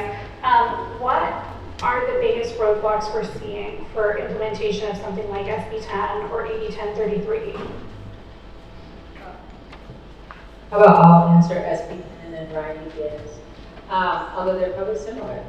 Well, and we can only speak to Sonoma County. So far, we haven't really, started in earnest because we really want to see what y'all want to prioritize. But what we've seen is there's what I'm calling on SB 10 kind of like systemic NIMBYism, and where it is actually just like holding on to the status quo of we've got to protect our single-family neighborhoods, and that is I think we have to really think about what that means and what we're saying there, but really digging into keeping things as they are. As at the same time saying, yeah, but we agree on new housing. We know we need housing, but we have to protect how things are, and we just can't do both things. So there is, and that has been internal in some ways at the staff level more than the elected level. Of course, the electeds are ultimately the bosses, and so they get to give direction to staff. And so that's been a real specific roadblock that we've had. There are some people who are afraid that everyone's going to develop everywhere. There are a lot, SB 10 would make a lot of parcels developable bigger, but this is really a numbers game because nobody's going to develop every single available parcel into 10 units. It's going to be when something is underutilized, when there's a tear down that's necessary, when there's a vacant unit, but it mostly has been, honestly, some resistance at the staff level has been our biggest issue at SB 10. However, we do think we are on our way in Santa Rosa and the county of Sonoma, so we'll see. Hold tight. My answer is, because I kind of talked about how city attorneys say it's complicated, and so the big cities are doing it first, because there's a lot of energy within that city, their staff. The other thing is groups like the CETA Coalition, groups like Gen H, we prioritize our resources on the largest jurisdictions some of the time, right? And so we help the larger jurisdictions do it first. I'd also say there's a little bit of psychology here where because the state keeps passing new laws every year, there's a bit of a sentiment among staff that they're treading water just to keep up with the new state mandates that come out. And the two laws we happen to be talking about are opt-in. And so they're like, why should we opt in? If they really wanted us to do it, they would have made it a mandate like every other law. But then when the mandates come out, they're like, why are all these mandates? And it's like, well, this is why. But yeah, so that's kind of it. You want to talk about parking? No. And a follow-up on SB 10, somebody asked when will it be on agenda?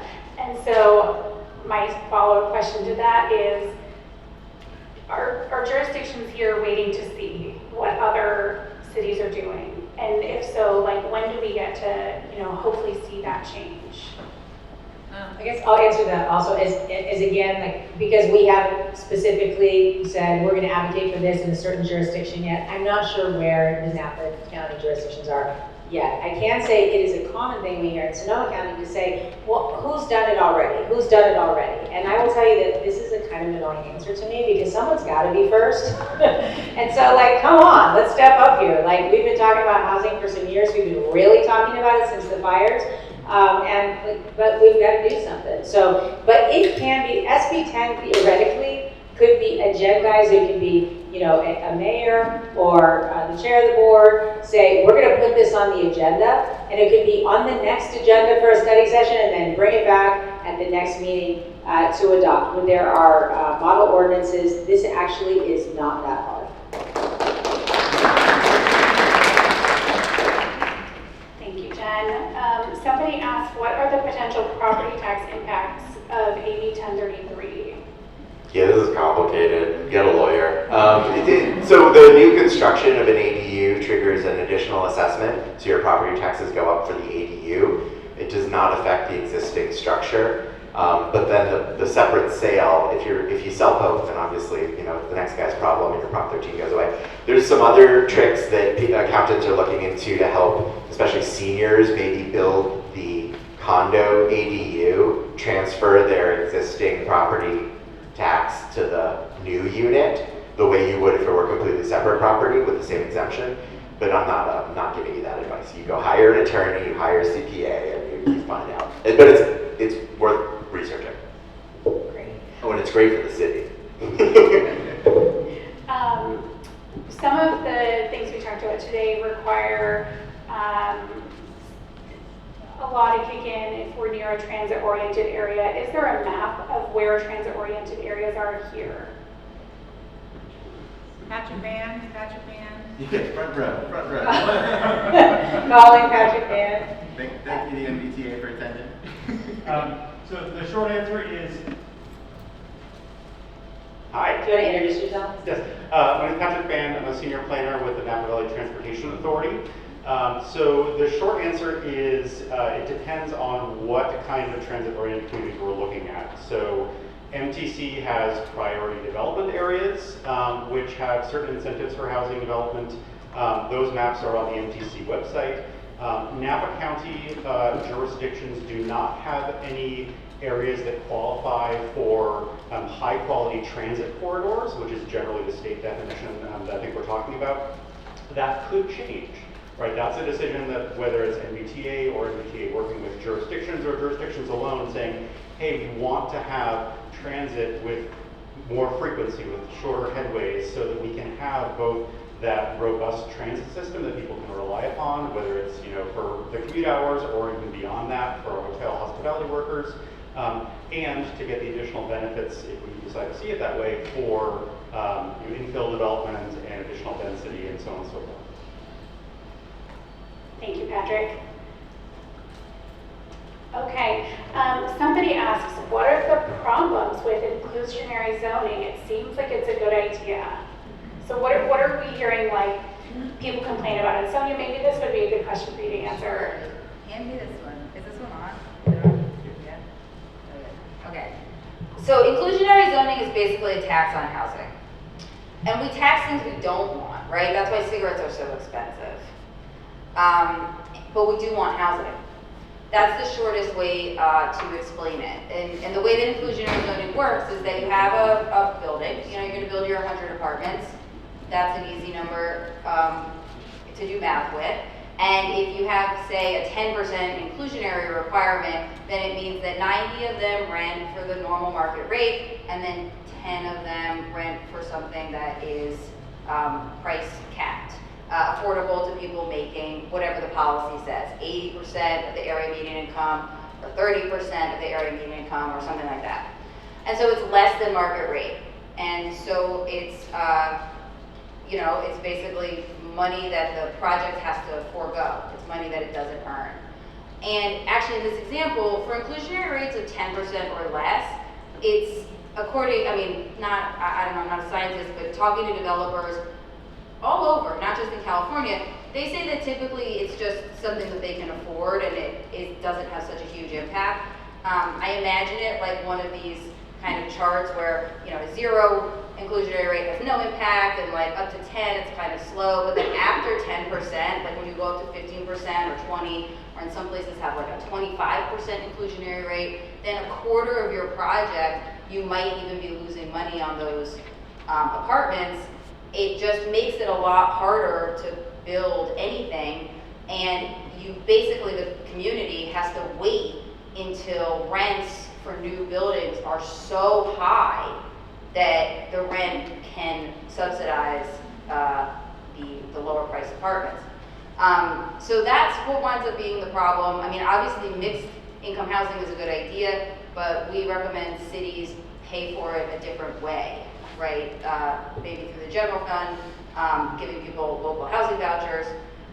Just one piece of information is that in San Francisco, we had an inclusion rate as high as 25% a few years ago. Now, because construction has fallen so much, the city council has dropped it to 5%, which was unheard of. I couldn't believe they would do that. But it basically shows that they realized that it was choking off new housing production. And I'm going to follow up on that and say, actually, Santa Rosa did, after the fires for downtown Santa Rosa, dropped inclusionary to 4% because no units were getting built before, and they said, let's just try this. And I think that's a great strategy to say, let's try it, put a sunset on it, and see what happens. And then at 4%, those actually were getting entitled, and some of them now getting built. So it's like finding the sweet spot. I think it's where you finally use your calculus about like max min stuff. There's also like the framing of bonuses, right? So instead of forcing 10% of the allowable units to be inclusionary, deeply affordable, therefore it's a tax, you say, we'll allow you to build more than you would normally be allowed to build if the extra are inclusionary. Well, now it's an incentive, and now suddenly market rate developers aren't dum-dums. They'll find ways to make that work because they want the extra units. And so I would question, I get why, I said, hey, let's revisit inclusionary zoning. That's what I mean. I mean, like, hey, I've heard really cool conversations about what if we had, in one of the jurisdictions where they're worried about vacant homes and second homes, they were like, what if we had a 300% AMI cap? Like, what that's basically saying is, you can't be so wealthy you're buying a second home all cash, right? And they're like, oh, I never thought about that. Like, sure, let's add it to the bucket and like think about these things. Here's a question. How can lenders help more homeowners with Baker lots develop or build ADUs? And especially considering that a lot of mortgages are locked right now below 4%, so people are less likely to want to, apply for like a new mortgage. This might be a good one because we have the mortgage SVP in the hizzy. But one of the most amazing things that unlocks ADU development is when the lenders are willing to do partial lien releases. And you see banks like Umpqua that have a large footprint in ADU heavy areas like Portland, Washington and Oregon and as a whole. They find ways to get it through their board to say, hey, if we can do these partial lien releases where suddenly it frees up the backyard and then the homeowner doesn't need to do anything fancy to develop the backyard, they won't have to refi the front. Then all of a sudden they'll come back and get a second when they take money out of the new home that they built in the backyard. Sometimes we'll get another loan closed because they'll also do a construction loan. So lenders who are incentivized to figure that out can do a lot to free up money for private homeowners. Which is different than the math for an affordable housing developer or a for-profit developer. And I also do want to shout out the Napa County ADU loan program, which is, I think, building a new round of applications right now. And so this is a very good time to be thinking about applying for an ADU.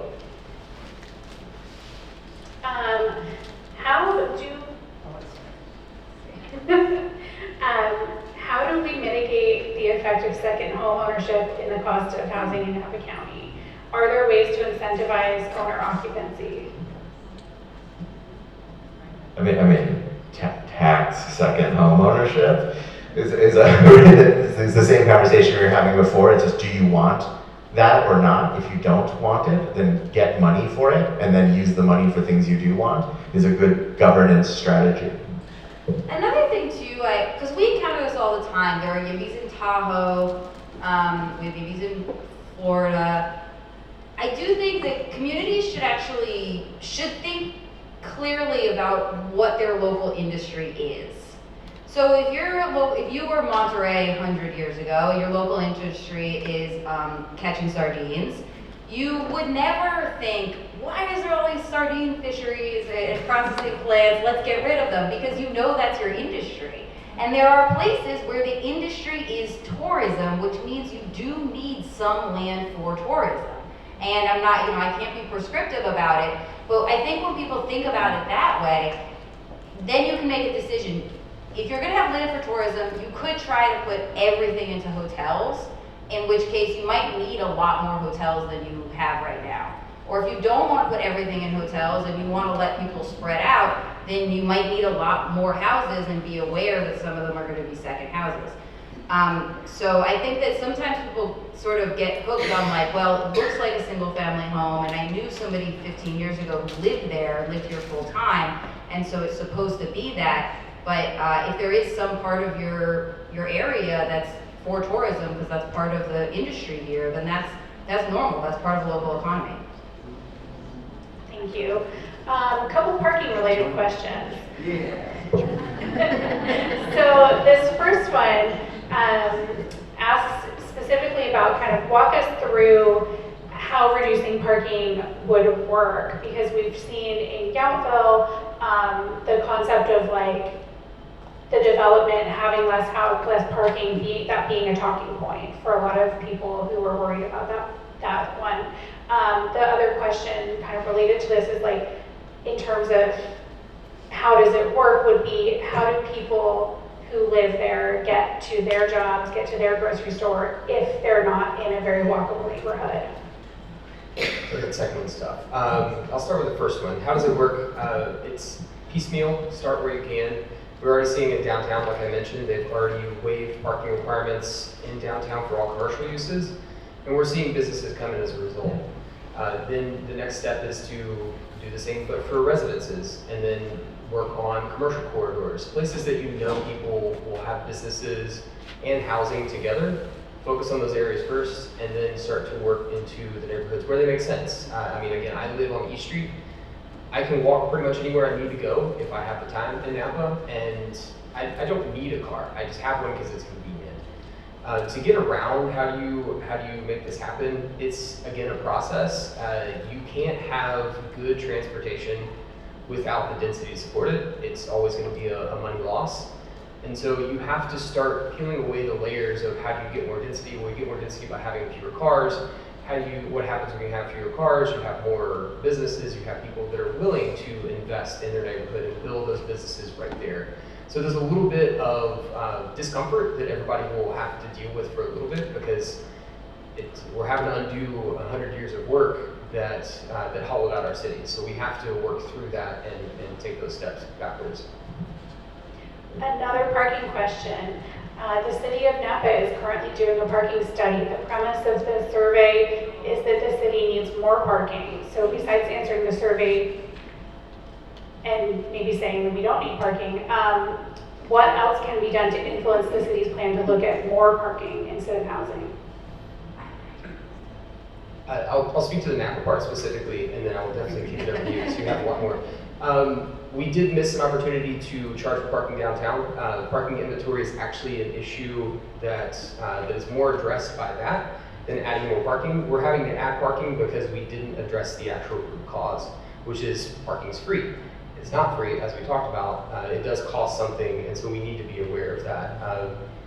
For the survey itself, show up, talk about, I think it's on the 27th, which is what, Thursday? Is it Thursday, do you know? I'm sorry. Tomorrow night. Sorry, tomorrow night. Please do show up. If you don't want more parking downtown, which I personally do not, make that voice heard. Free parking. Free parking. Okay, so guys, this is me demonstrating getting out of this binary. You might have streets that are way too wide. You know, more than 2 lanes of traffic, that's way too wide. I actually think 1 lane of traffic is the right amount. And so we can get calmer streets that are more pedestrian friendly, where people are dying less, and more parking by putting in perpendicular parking or slanted parking. Just take up road with parking. And I know there are a lot of anti-car purists. I sort of pointed to you, but I don't know if you feel this way. There are some who are like, they want to take space away from cars altogether. But given that cars are going to take up some amount of space, I think parked cars is better for all of us than moving cars. And it's a way to make friends with people who love parking. One more thing too. You know, the reality also is that things are either going to change in our relationship with cars, or we are going to keep having a crisis level impacts of not having enough housing, period. And you know, the transportation, like public transportation, there's a chicken or the egg kind of relationship where when there's the demand, there's going to be the public transportation. But we've got to pull some lever. And so why don't we pull the lever that's at the bottom of the Maslow's hierarchy of needs and give somewhere someone to live? And then Patrick at the transportation folks, they can say we need more buses.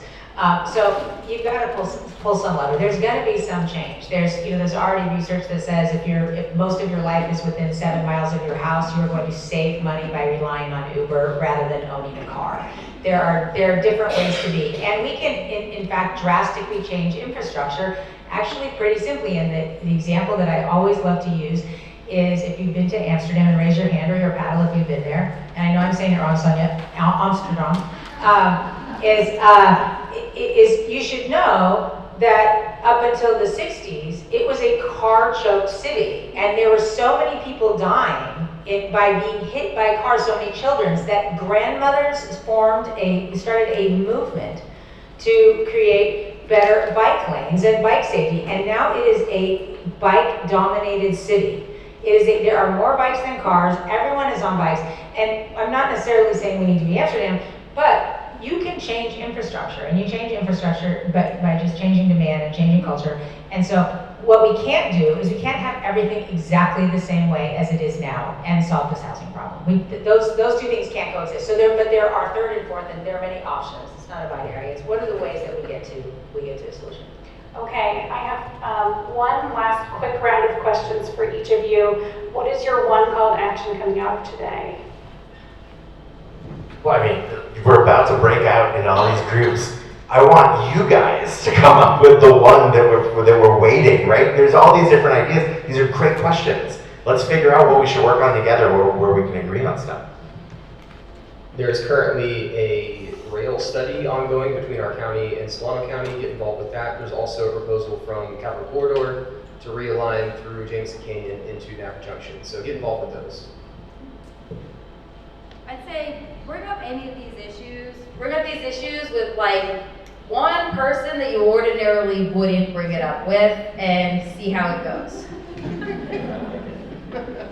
I kind of want to steal that one. I'd be lying if I didn't say there are a couple policies I hope you guys don't elevate, and you might read my mind because they are part of our presentation. But mostly, I want you to keep coming back to this because we have to keep this engagement and bring a friend. Talk to somebody, say, hey, you've got to get involved in this because you can't be at any meeting anywhere, can be by anyone about anything where housing doesn't come up. I know that to be true. But it really isn't going to be solved unless people keep showing up to meetings like this, showing up to city council meetings, showing up, having coffee with the city council member they know and say like, so what are you doing and when are you putting that on the agenda? So my one call to action is please stay engaged. Thank you all. Thank you all so much.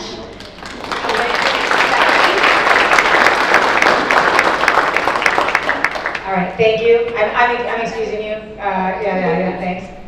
Okay, I'm telling you, we're doing it all differently in Napa. It's unprecedented that we are ahead of the schedule, which is awesome because what we really want to do, like I said, is hear from you today. And so it gives us more time to hear from you, and you all get to get engaged and get up and move about, whatever. And I'm going to turn it over to our Deputy Director, Stephanie Picard-Bowen, and I have to say that we neglected to write a bio for her of all the speakers, so justice for Stephanie. I'm going to just say, Stephanie is my right hand, my greatest thought partner, wears so many hats. She must have the biggest hat rack of all. But one of them is that she's a really great meeting facilitator, so I'm going to turn it over to her to facilitate this exercise. All right, so we're going to get out of our seats really soon, but I first just want to start by introducing myself and then doing a little bit of context setting. Like Jen said, my name is Stephanie, and I'm the Deputy Director at Generation Housing. I've been with GenH for 6 years. One of my favorite parts of my job is that almost every day I learn at least one new thing, and today I think I learned like 3 or 4. What we're going to do now is shift from listening mode into working mode, where we, GenH, are going to listen now. You've heard a lot of ideas today already, different perspectives and policy concepts. This next session is really about helping us move from information to priorities. Jen kind of talked at the beginning about what we're doing today. But our task today is to collaboratively identify and prioritize housing policy strategies that will build a policy roadmap for Napa Valley. Our goal here is to identify where there are concerns and trade-offs, what feels most impactful and what feels most achievable, not always the same thing. And we're going to spend 45 minutes together. I've also been the timekeeper today, so maybe I got us ahead of schedule because I have more time for mine. Not actually, kidding. We're going to move through the 4 policy buckets that we've talked about today. I'm going to briefly introduce some of the strategies that we're going to work through together. And then in your groups, in your small groups, we will discuss some guiding questions, and then you're going to get your phones back out to answer some Mentimeter questions individually. Okay. When you get to your stations, and I'll explain how we're going to get there, there are workbooks for each of you that contain some policy descriptions and also definitions. Definitions are important, and some note-taking pages. There's also sticky notes at the station for you to document any additional thoughts, questions, or ideas that might need more exploration at a different point in time. Go ahead and stick them on the easel paper. Just don't write on the easel paper. No pens on the pretty RC walls, please. Take your pen with you, though. I'm going to ask you to head to your breakout groups in just a second. We're going to break into groups of 7 to 10 folks. Your name tag has your group number on it. And then around the room, you'll see signs with a corresponding number. 1 minute before I dismiss you guys. Once you arrive in your group, go ahead and introduce yourselves and share with each other what perspective or experience you're bringing into today's conversation. We've got 40 minutes together, so please take like 3 minutes to get there and introduce yourselves. Take your phones and your pens with you. So some policy options, strategies within this bucket that we're going to look at today are expanding height and density allowances in target areas. I forgot to say one thing, your workbooks have all the definitions that I'm reading, so when this goes away, you can go back into the workbook to see them. I like to see things, not just hear things. Increasing the floor area ratio, also known as BAR, and building envelope flexibility. These are strategies that allow buildings to make more use of the space available on a property, which is important when you want to make density actually feasible in a small footprint. And then you did hear about SB 10, also known as zoning to allow up to 10 units. So, in your groups, please take 7 minutes to discuss 4 questions. You are not going to have time to talk about everything, and that's okay. Next up, which of these strategies do you think could have the biggest impact on housing availability in Napa Valley? Where do these strategies make sense geographically? Which feels politically realistic today, and what might require more public education? Who would support these ideas and who might oppose them? So again, 7 minutes, you won't be able to get to everything, and then in 7 minutes we'll answer some questions individually on Mentimeter. We'll keep this slide up to guide your conversation. The first thing we're going to ask you to do is to rate the complexity and the impact for each of these policies. Depending on how fast you are, I might show you the results, I might not. Yeah, pull out your phone, please. If you still have your browser up, it should just populate the question. If not, go ahead and scan the QR code one more time. And we're asking for your feedback to rate the complexity and the impact for each of these policy strategies.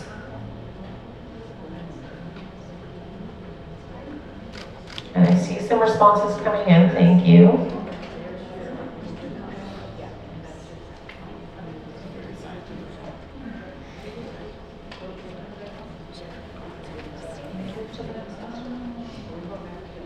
Hey.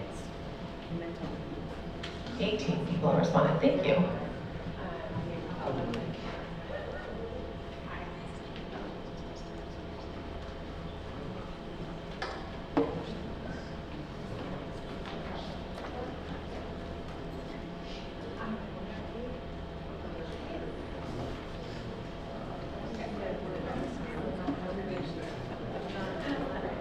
Okay, I'm going to move on to the next question. If you're still answering it, you should be able to keep responding. These geography definitions are in your packet. Kind of what we mean when we say downtowns, transit, and commercial corridors. The next question asks you to identify where geographically these policies might be appropriate. I think I heard someone maybe make a little critique of vibes earlier. We like vibes. Just go with your vibes. You don't have to be an expert. What feels right? You know your constituents, you know your stakeholders. You are an expert in their needs. Here's where we'd like to capture that information.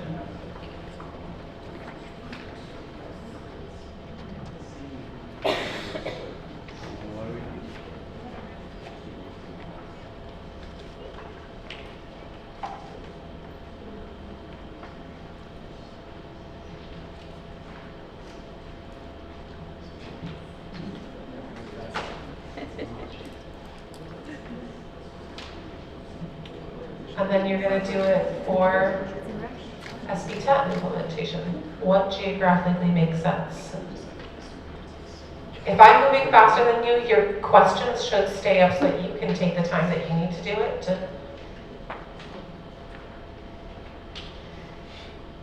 And if that's not happening, tell me so I can slow down.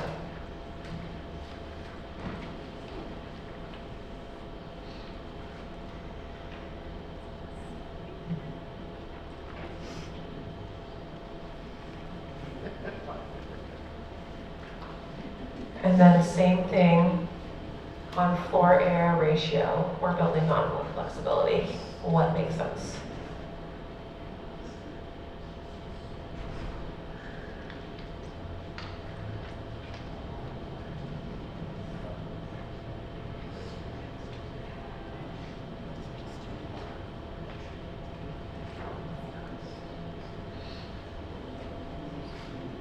And then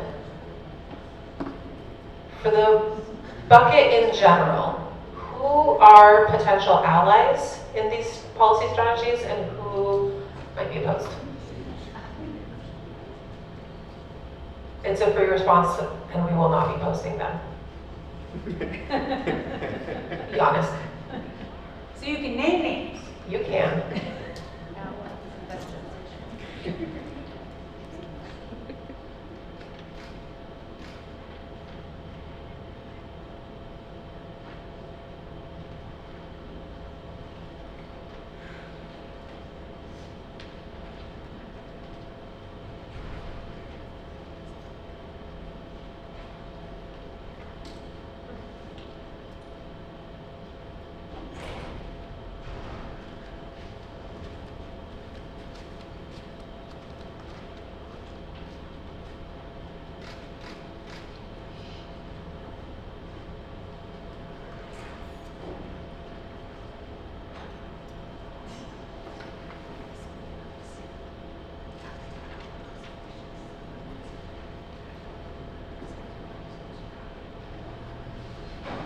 So what we just did, I raised some policy strategies to you, you guys discussed, we pull out our phones and answer a bunch of questions. We're going to do that 3 more times, okay? So finish up your Mentimeter questions, and in the meantime, I'm going to tell you about some policy strategies under people and planet over parking. Richard, our speaker earlier, actually talked about all of these. So I don't really have much left to explain to you over here. But what you did hear is that this looks at the relationship between parking policy, housing cost, land use, and walkability. But we also know that parking is one of the most emotionally charged topics in local planning conversations. So here are some strategies that we have proposed: making no parking minimums the default in key areas, reducing parking requirements in special districts or corridors, and establishing parking maximums. The discussion questions for you: where in Napa Valley could reduced parking requirements make sense? What concerns would communities have around parking changes? And are there places where parking reform could support local businesses, transit, or downtown vitality? I'll give you about 6 minutes this time to discuss, and then I'll call you back to pull your phones out and offer more feedback. Exercise a third time. This time we're moving into affordability-focused strategies. Your workbook has it on paper if you need to see it while I say it, and then it'll be up on the screen in a minute. Incentivizing affordability focuses on how local policies can either support or, like we heard about on the Q&A, unintentionally discourage affordable and workforce housing production. The 3 strategies that we have up today that you've heard a little bit about: reforming fee structures for needed housing, modernizing inclusionary and in lieu fee policies. Like you heard, these are the rules that require a portion of new housing to be affordable or pay a fee that funds affordable housing somewhere else. And then adopting AB 233, which allows the separate sale of an ADU. I think we got most of those, yeah. So the discussion questions, Omar, please go ahead, thank you. Which of these strategies could most meaningfully improve affordability or access to homeownership? Are there local rules, fees, or requirements that might unintentionally make it harder to build the kinds of housing that Napa Valley needs most? What opportunities or concerns do you see around allowing ADUs to become starter homes? And what strategies feel more achievable in the near term? We'll do 5 minutes this time, and then I'll call you back. Well, again, 5.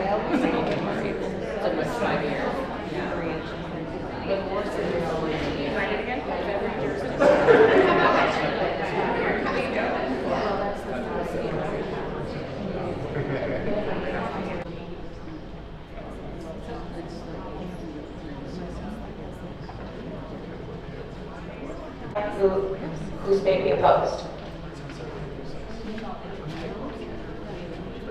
Fast and fair, our final bucket, focuses on predictability, clarity, and reducing unnecessarily delays. You can keep it. Oh, that's great. In the housing approval process, one of the challenges in housing development isn't always whether housing is technically allowed. It's the uncertainty. Omar White has shared in the video, time is money. We have 3 strategies, some of which were discussed on the video.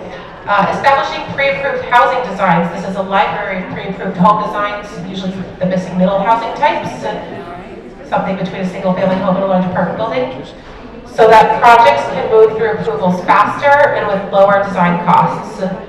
Modernizing permitting systems, which was talked about in the video, make the process faster, clearer, easier to navigate, and broaden objective design standards and ministerial approval pathways, so that the kinds of housing that we as a local community want to prioritize and want to incentivize can be approved more quickly without lengthy discretionary hearings.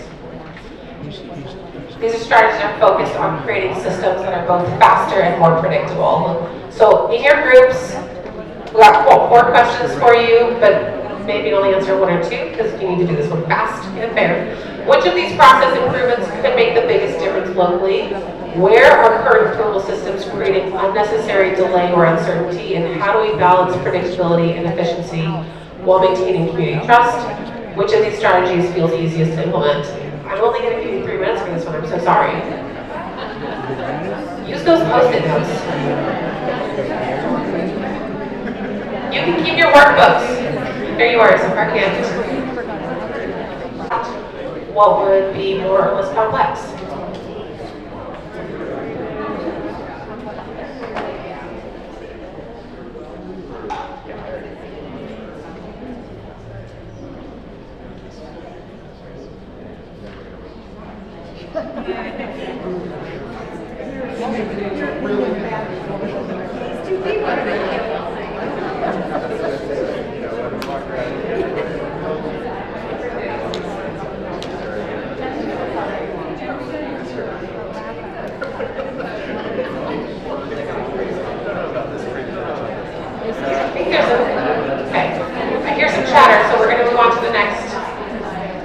Question, geographically, where does, it's getting tired, where would pre-approved housing designs make sense? Again, so there's always an option, if it's everywhere, you can just, everywhere.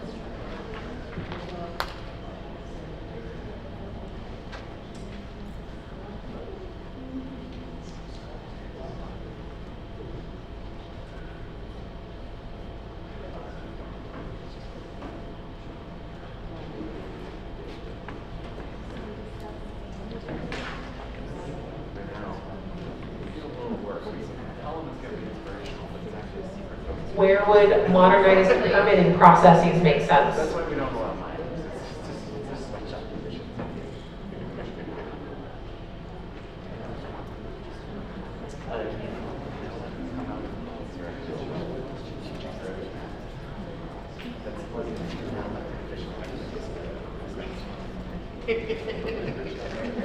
All right. Where would objective design standards and streamlining make sense?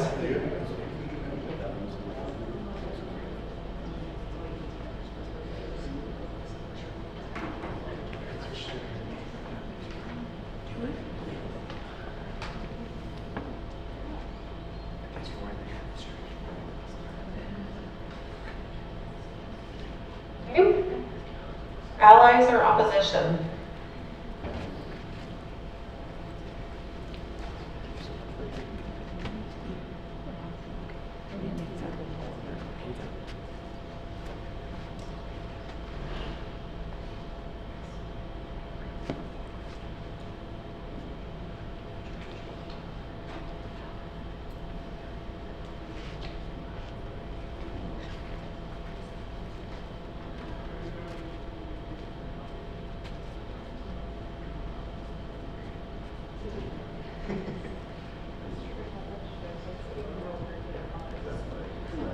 There's a shuttle required. I'm going to give you all 1 more minute to finish answering this question because there's actually a secret 5th option that I want us to discuss really briefly or think about. So go ahead and wrap this up and then we'll move on to the next 5th option.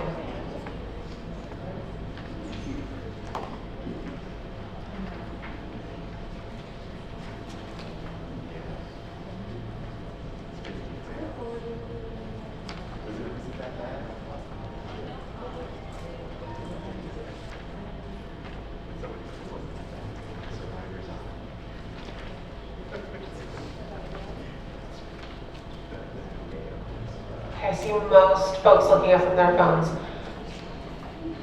Oh my God, did I tell you to take it out? There is a 5th option. It's do nothing.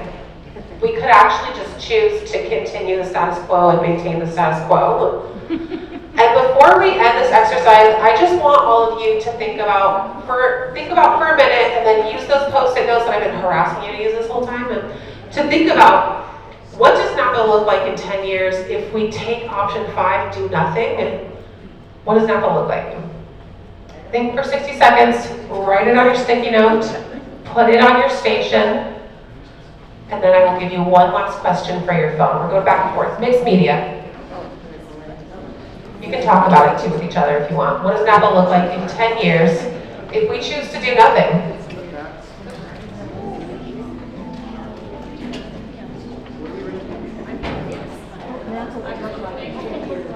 If you need pens, raise your hand. Tiny can go bring you some pens. You should have sticky notes.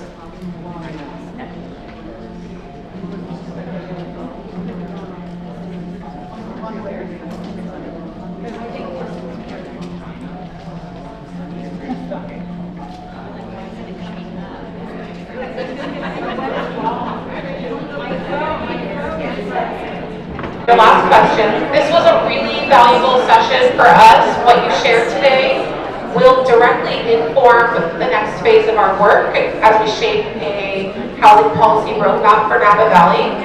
Before you leave your groups, make sure any final thoughts that you have, you can write them down on another sticky note. Please finish any remaining Mentimeter questions on your phone. We're going to use this data in our final report. So please finish them if you have not already. And then feel free to continue these great conversations I've been hearing at the end of our program. As you walk back to your seats, there are only 10 minutes left in your program, and there's one question that I'd like you to think about individually, what you're thinking right now. What is the #1 solution bucket? Zone for people, incentivize affordability, fast and fair, people over parking. Please answer that on your phone as you make your way back to your seats. And thank you so much, it's been a pleasure.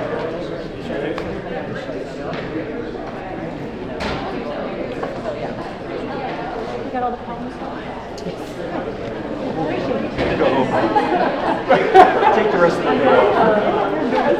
Let's see.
get to the closing so we can get to the closing.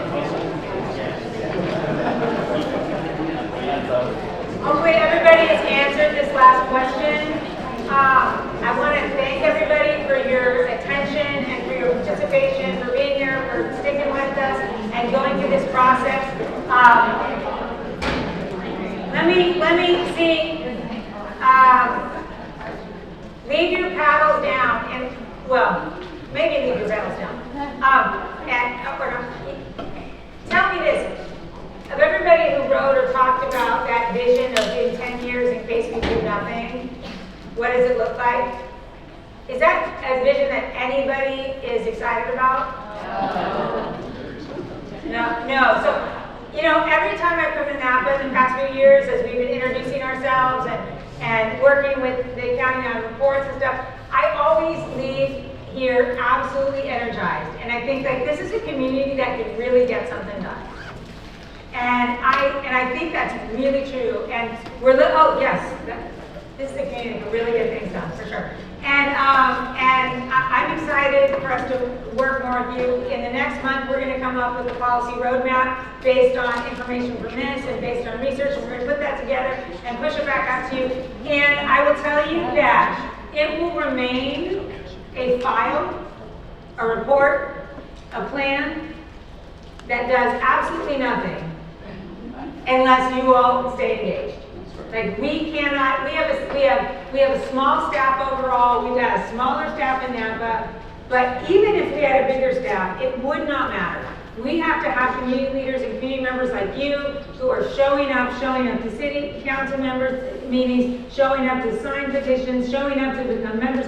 We need you to get anything done. So I am so excited about your engagement so far, and I appreciate that, and I'm saying please stay with us and stay engaged. Now, I have one more question, then I'm going to turn it over to our board chair to close us off really fast and then dismiss you to the drinking of the wine. And that question is, and you've answered this question before, but I need you to answer it again. Loading, what's it going to be? We need the Jeopardy music, I'm telling you. Although I like the lo-fi better. Is, again, right now, what is the one word that best expresses how you feel about housing right now? And we're changing that to the Napa Valley. Ignore that North Bay part. Napa Valley, just here. Okay, what's the one word? Right now, how are you feeling?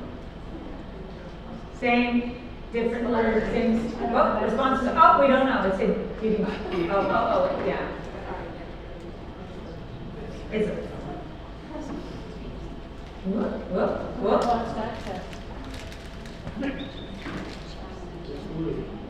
It's blue. The feeling is blue. Put the QR code up again. But at least it's Tiffany blue, and it's okay. I like it. Okay. Thank you. I love that. I love that change. Be depressed. That's hard. But I think we can make something happen here. All right, Lauren, want to come up? Lauren Taylor is our advisory board chair. She's the director of resident services at Burbank Housing. She's going to close us out today. Thank you. Try. Can you hear me? No. That's good. All right. Good afternoon, everyone. I get the opportunity to say a lot of what Jen already said, which is thank you all for being here, bringing us back to the beginning. Today, I saw that a lot of you, this was a first time Gen H event for you. Makes sense. We're new in Napa Valley, or not so new. I hope you will continue supporting us and continue this great work. And first of all, one thing I will say that I love and admire about Gen H, there are many, but is they do incorporate feedback.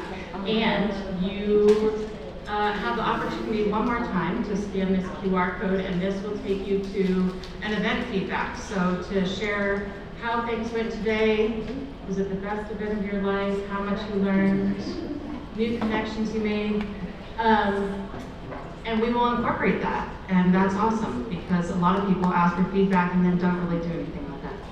And then I also just want to, I hope you'll join us for the reception after this, and want to thank our reception hosts, Napa Valley Vintners, Wines by Crocker Star.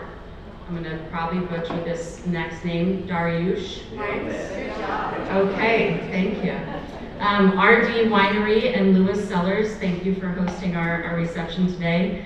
And last but not least, Caitlin, a fellow advisory board member, already talked to you about becoming a member. If you are not a member of Gen H, it's a great way to stay informed, stay engaged, stay educated.